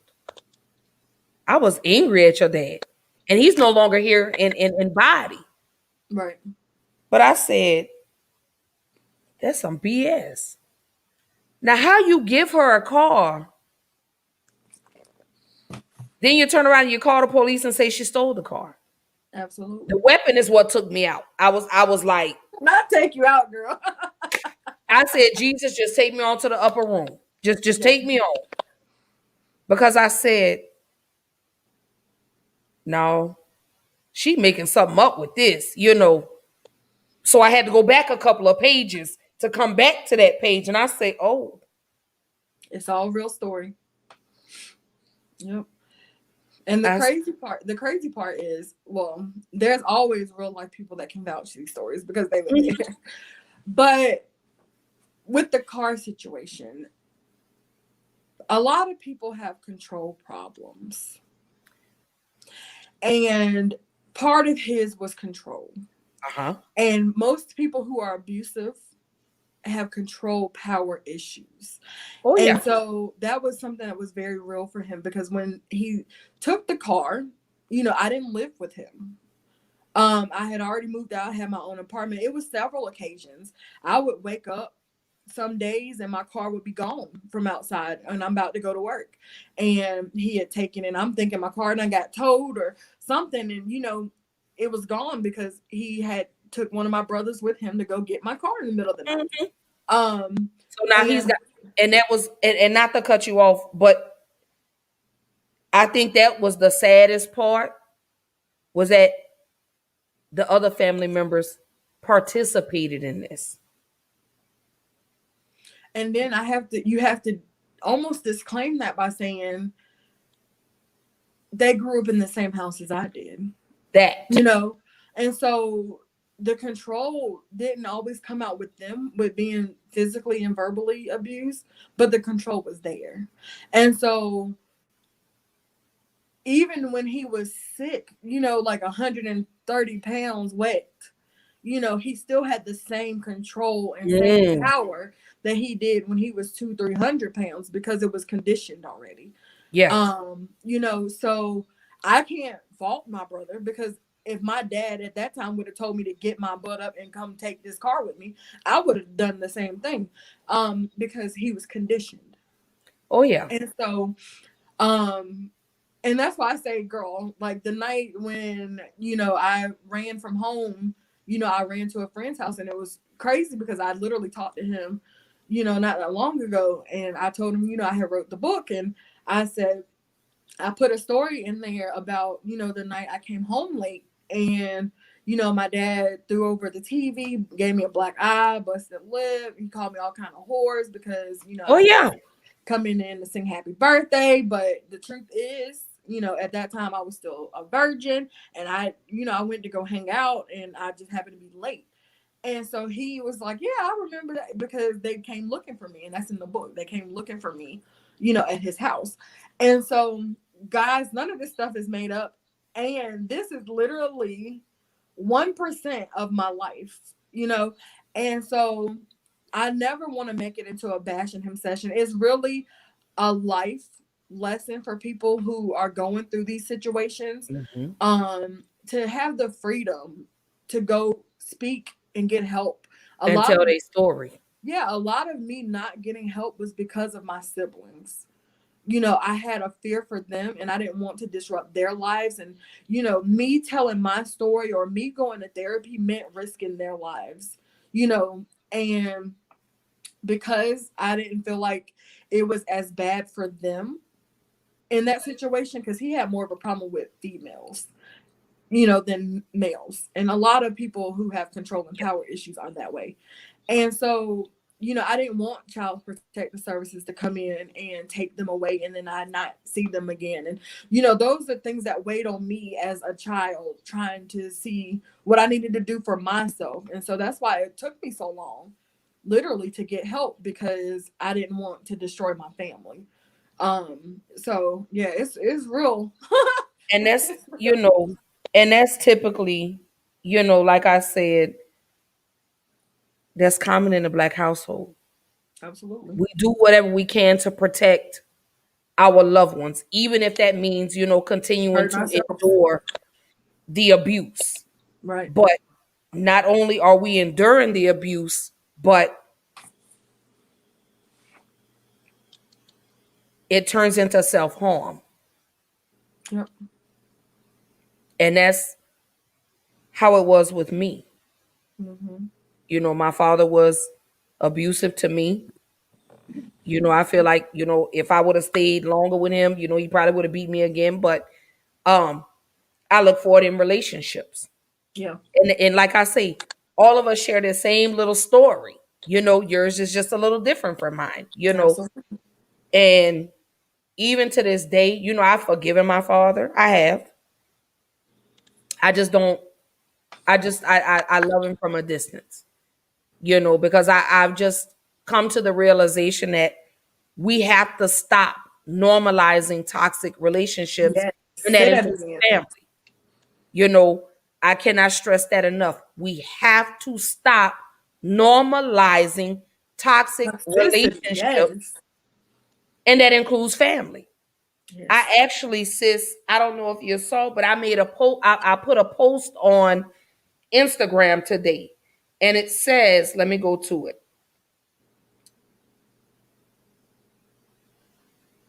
Not afraid to cut anyone off at this point in my life, even if you're family. If you're toxic, you're toxic. Absolutely. And And it's that's one of the yeah. things that we have to stop accepting and saying, that's still your brother, that's still your sister, that's still your cousin. And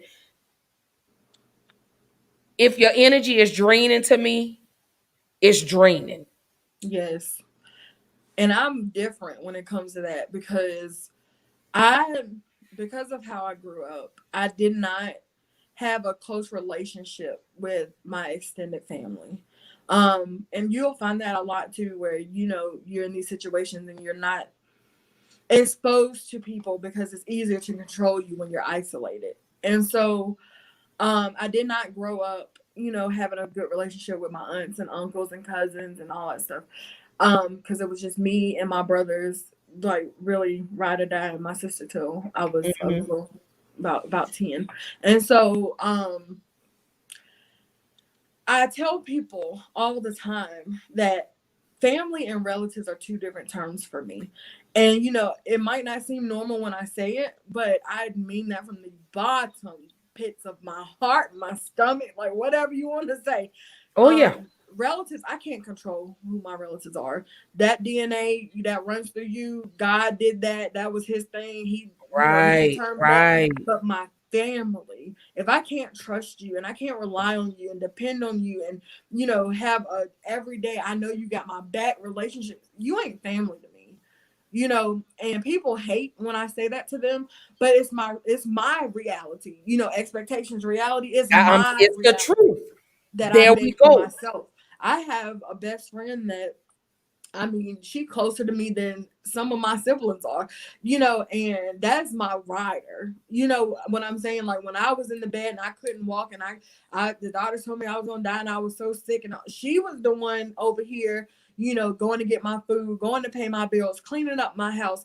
When I went to work, she would come to my job to check on me, make sure I was okay. My people didn't do that. And Hmm. so that's family.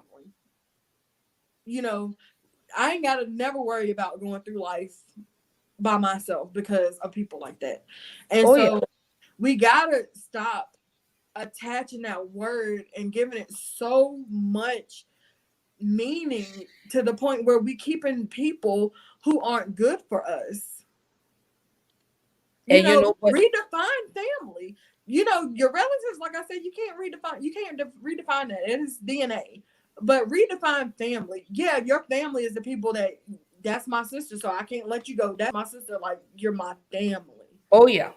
Yeah. But I'm like that. My mom only had two children, me and my sister. And of course, my dad has other children. Yeah. I don't socialize with them. I don't socialize with his side of the family. I don't. And I've had my cousins say, "Oh, well, why don't you come to the family reunions?" And y'all have known where I'm at. Y'all don't invite me to these things, and oh, well, you should come. Y'all don't invite me. And the last time I was around them, I'm gonna say this. The last time I was around them, my dad's sister had passed away. And now I was close to her because she was my grandfather's outside child. But the children that my grandfather had with my dad's mother, not so much. But anywho, long story short, was at the funeral. And if you see my dad's sister, I look just like her. Oh wow. Her and my dad look like twins. And so somebody made the comment and said, "Oh, Evelyn, is that your daughter?" And she was like, no. Oh, okay. But if you see my dad, I'm gonna send you a picture of my dad. I look exactly like him. He's just your color. Maybe just he's maybe I think my dad may be a little lighter than you. Mm. But for Right. years, his sister would tell people, "Oh, that ain't none of my brother's child. I look just like y'all. What are you talking about?" When they That's see me now, reality, they boy. say, so I don't deal with them. I don't socialize with him. And I'm cool with that. You love them from a distance. You don't keep the bitterness. You don't keep the unforgiveness because it hurts you, and you move on. And I'm good with seeing them at funerals. I'm okay with that. Because my dad has put up this facade, and I tell people all the time, you don't know the real him Right. like I do. So I'm going to finish reading the rest of the book tonight, but I love it. Thank you. I am so proud of you. Thank you. That means a lot. I am very proud of you because you have told not only my story, but a lot of other little black girls and a lot of other little black boys that share that same story. Of course, it may not be the exact same, but you get what I'm Absolutely. saying. Absolutely. It Because, opens the door. which is the reasoning behind Black Girl Interrupted. Black Girl Interrupted was created to be a safe platform for women that look like me and you and men to share their stories with no judgment. That's awesome. No judgment. I don't allow judgment or bullying because you can no longer hold me in the past because I walk in my truths now. Amen. Am I perfect by any means? Absolutely not. I'm not perfect at all. Never Am will I be. still a work in progress? Every day. Gotta be. Every day. God Long as makes you me don't better. stop working. He never stops working. Yeah. And I feel it every day because my way of thinking changes. Right. With every month that has rolled by, I'm like, man, I didn't think I would be where I am today. Two years ago, I was like, I'm gonna do Black Girl Intro. It took me 2 years. That two number girl. I'm telling you, that 222. Right. It took me 2 years. And finally, I had a breakdown, and I said, you know what? I just got to go. I was like an airplane. Once it heads down Over. the runway, and it goes up into the air, it ain't no turning back. Right. It You don't up land there till it now. gets to it don't land till it gets to its destination. So that's Right. where I was. I hit the ground and I took off running. That's I awesome. did. And I love where I'm at right now. Like I told you the other day, I have one more door left to close, and that's the conversation with my mom. And it's coming very soon. Good. That's Um, healing oh yeah, for you. I needed that. I needed that. I needed that. Whew. This book is deep, y'all. If y'all don't get this book, y'all are missing.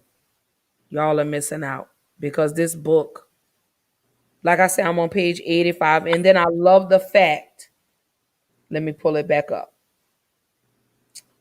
I love the fact that you have the little notes where you can write the notes in the Yeah, book. yeah.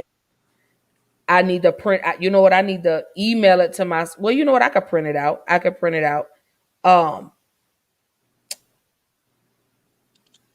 Did I lose it? Oh no, no, no, no. Here I go. All right.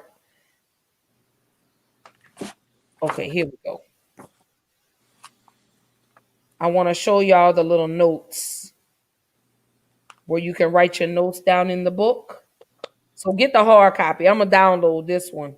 I'm gonna print this one out and I'm gonna get a little tablet, like a little binder, so I Mm. can put it in there. Um,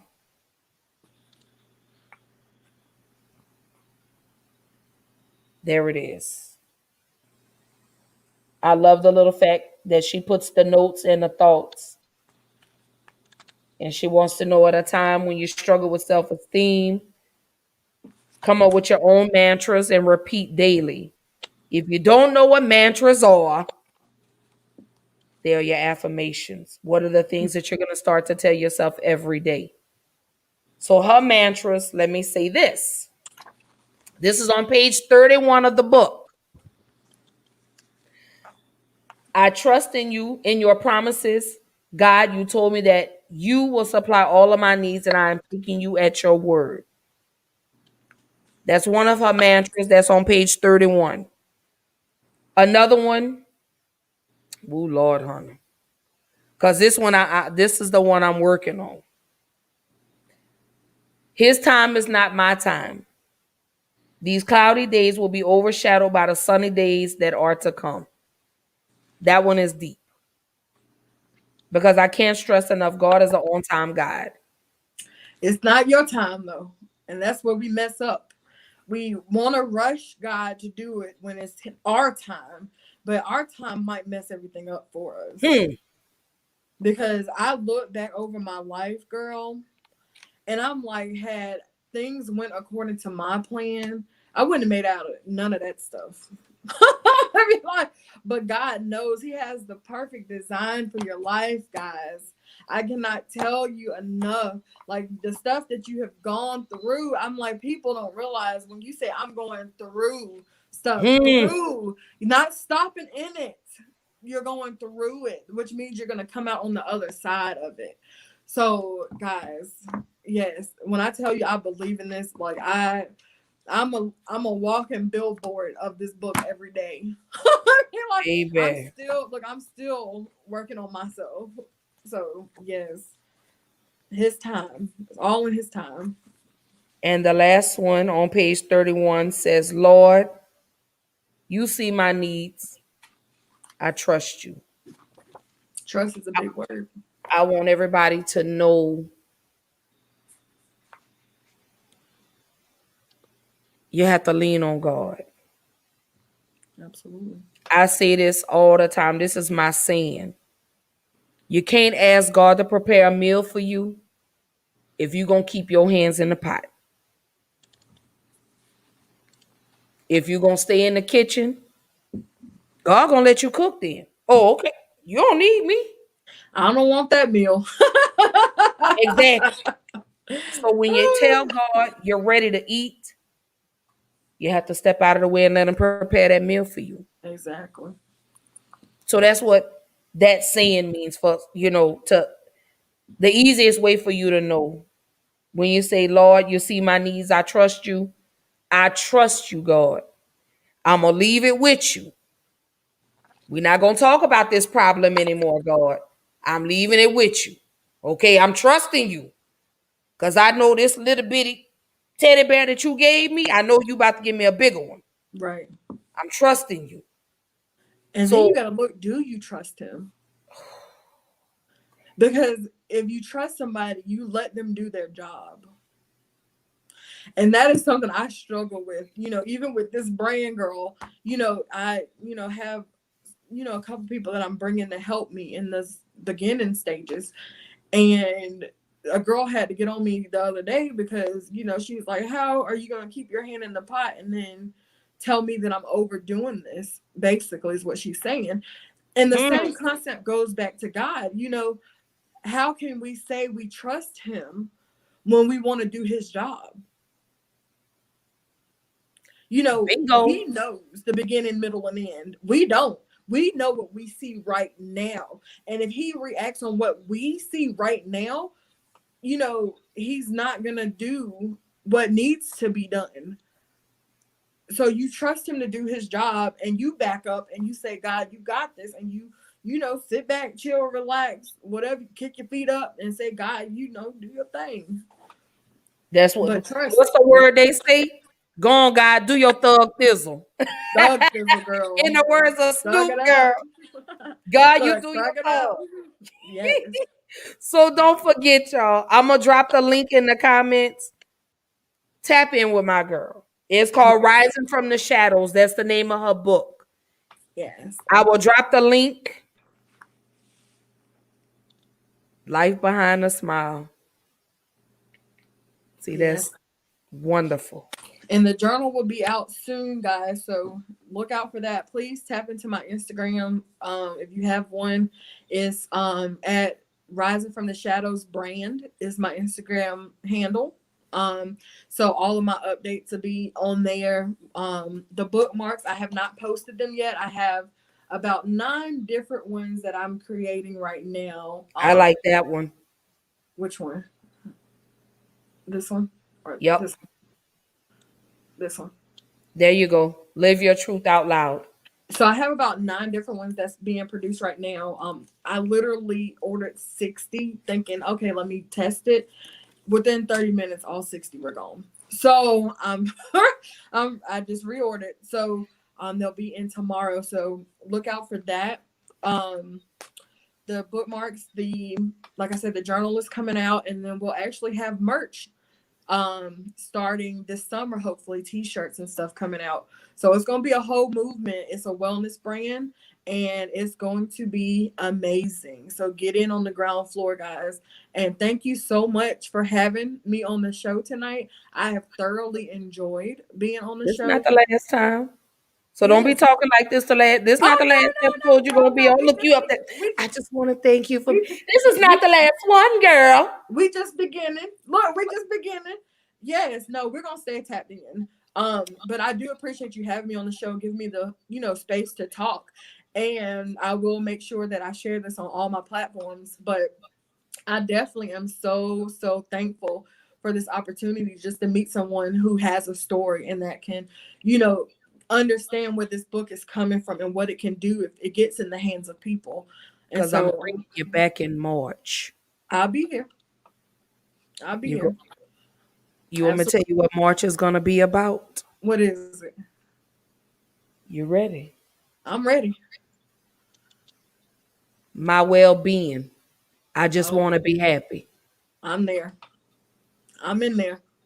Just give me the dates, girl. Fear, depression, Oh wow. suicide, and then of course at the end of the month, of course, the open forum, mental I health got you. awareness. I got you. You ready for Absolutely. that? Absolutely. It's what I'm born to do. I I told know. you. I said I'm walking in now. I'm walking in the calling. I can't stop now. Look, once you put it out there, it's over. So yeah, March. That's mental health awareness. Absolutely. Definitely. In October, domestic violence awareness, I'm in there. I'm gonna have to tag you in my video on Instagram because I did post a video where I did my domestic violence episode, and yeah, I very vulnerable. Yeah. I think that's one of the best parts of me now. Mm. I was afraid, Yeah. to be vulnerable, to talk, not realizing how many people shared the same story as myself. Oh yeah. Because somebody literally asked me when I wrote this book, because there's a part in there about my ex, and how I thought he was my savior from what I was going through at home, and then he turned out to be my daddy times 10. And they were like, well, what if he reads the book and has a problem with the book? I said, first of all, my concern is no longer How what he man feels. what man can do to me. The worst thing that a man can do to you is take your body. At some point, that is going anyway. I'm worried about me and my soul.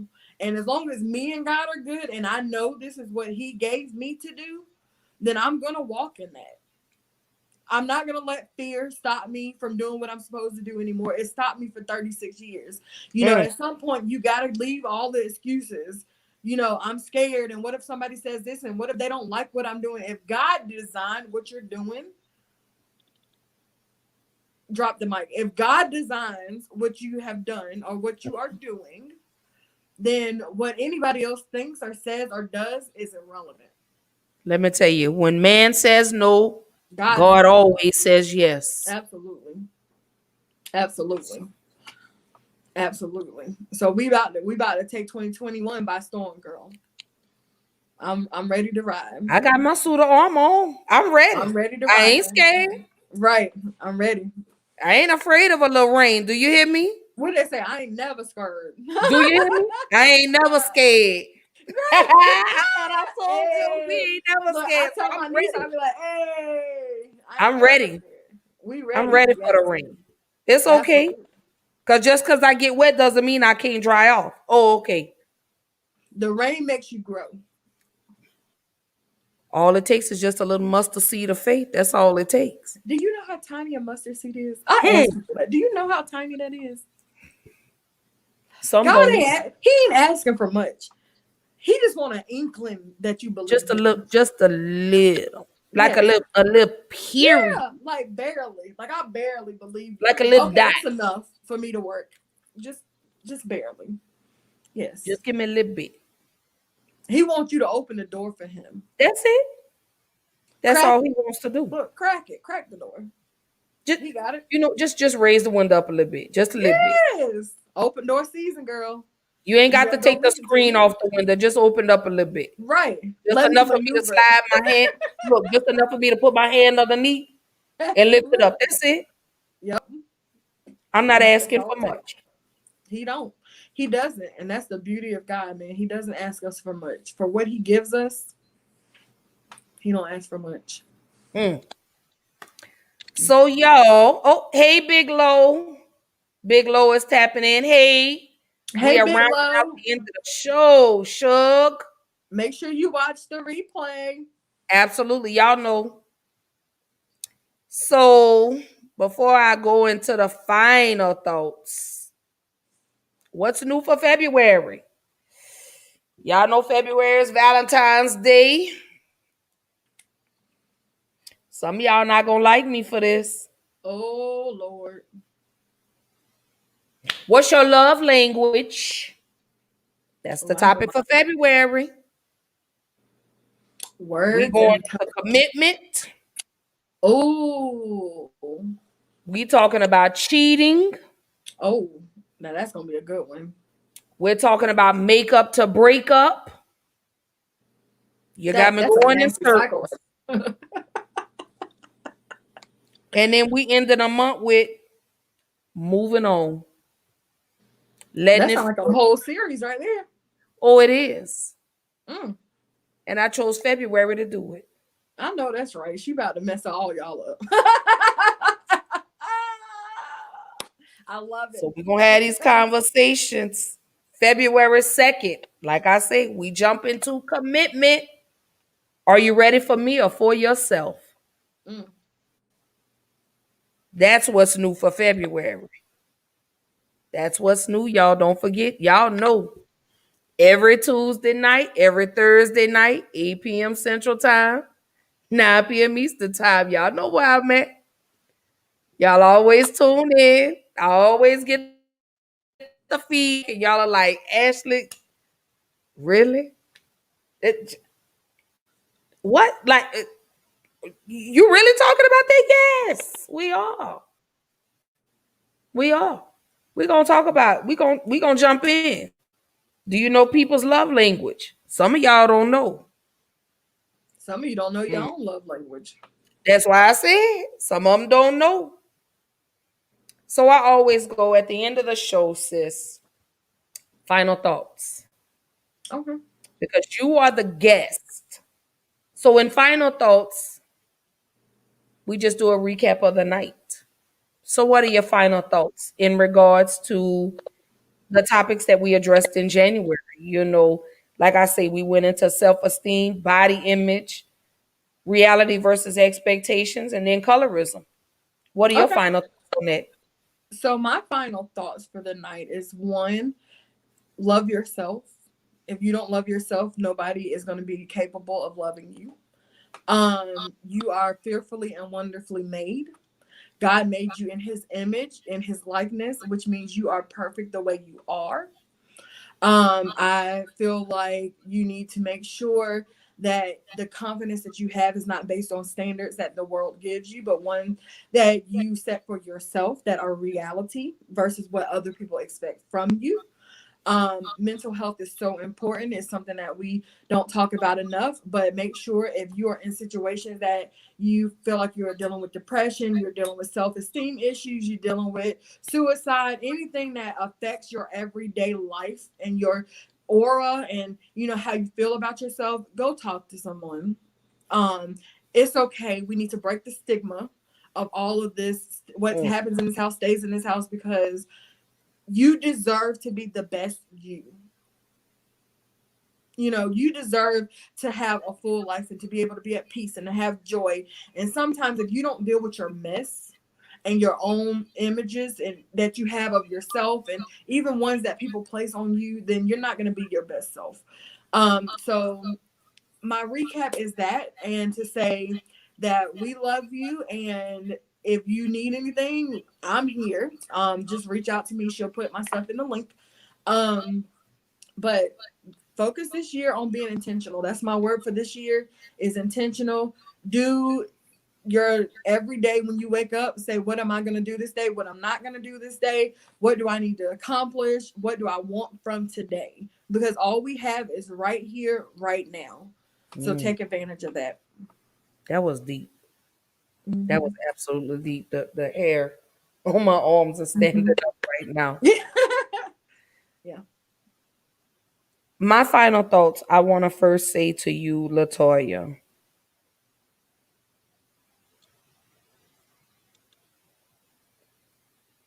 you are definitely my shero.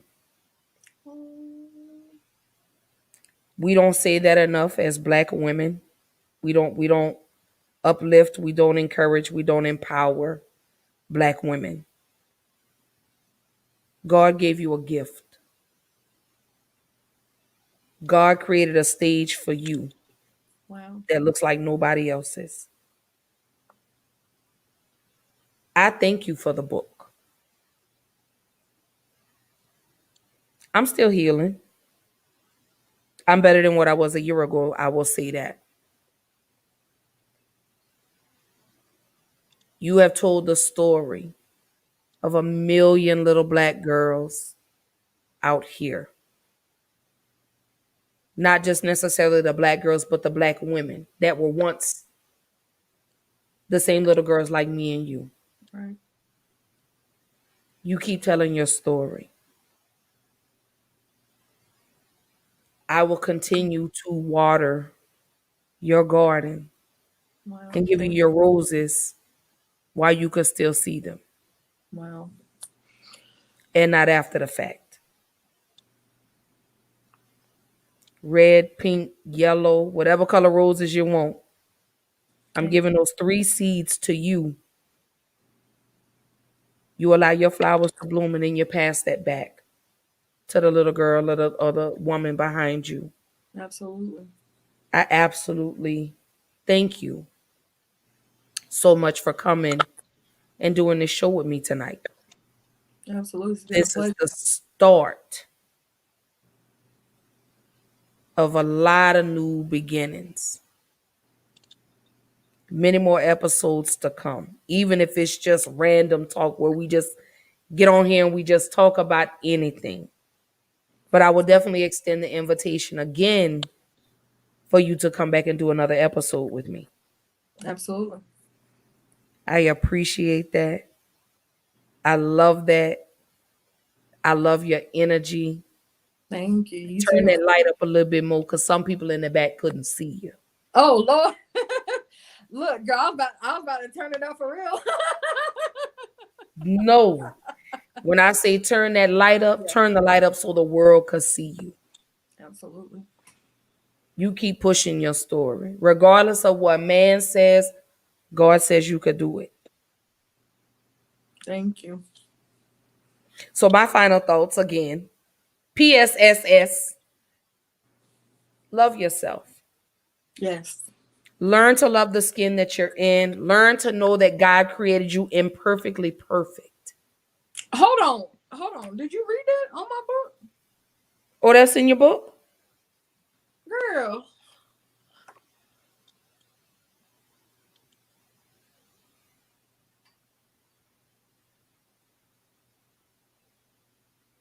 You read that last line?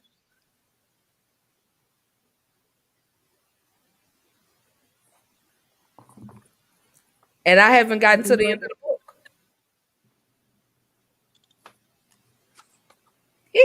Look at that. And then look, the inside of the last one says, "Be imperfectly perfect and live your truth out loud." Love, Toya. That's the last page. Yep. That's my favorite saying. Yep. Imperfectly perfect. That's me. Yep. Stop letting social media, TV, even outsiders define you. Yep. You be you. Learn that everybody's race is not the same. Learn and know that some people will make it to the finish line before you, and that's okay. Take that as God saying He's not ready for you to get there just yet. He doesn't feel like you're ready Right. just yet. Keep manifesting. What they say, delay is not a denial. Do you hear me? Speak things like it's already happened. It takes 21 days to break a habit. So, again, to those black girls and my black women, I'm going to end the episode with this again. Black girls, don't be afraid to use your voice. Your thoughts,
I am not sure if we are still live, but y'all have a great night.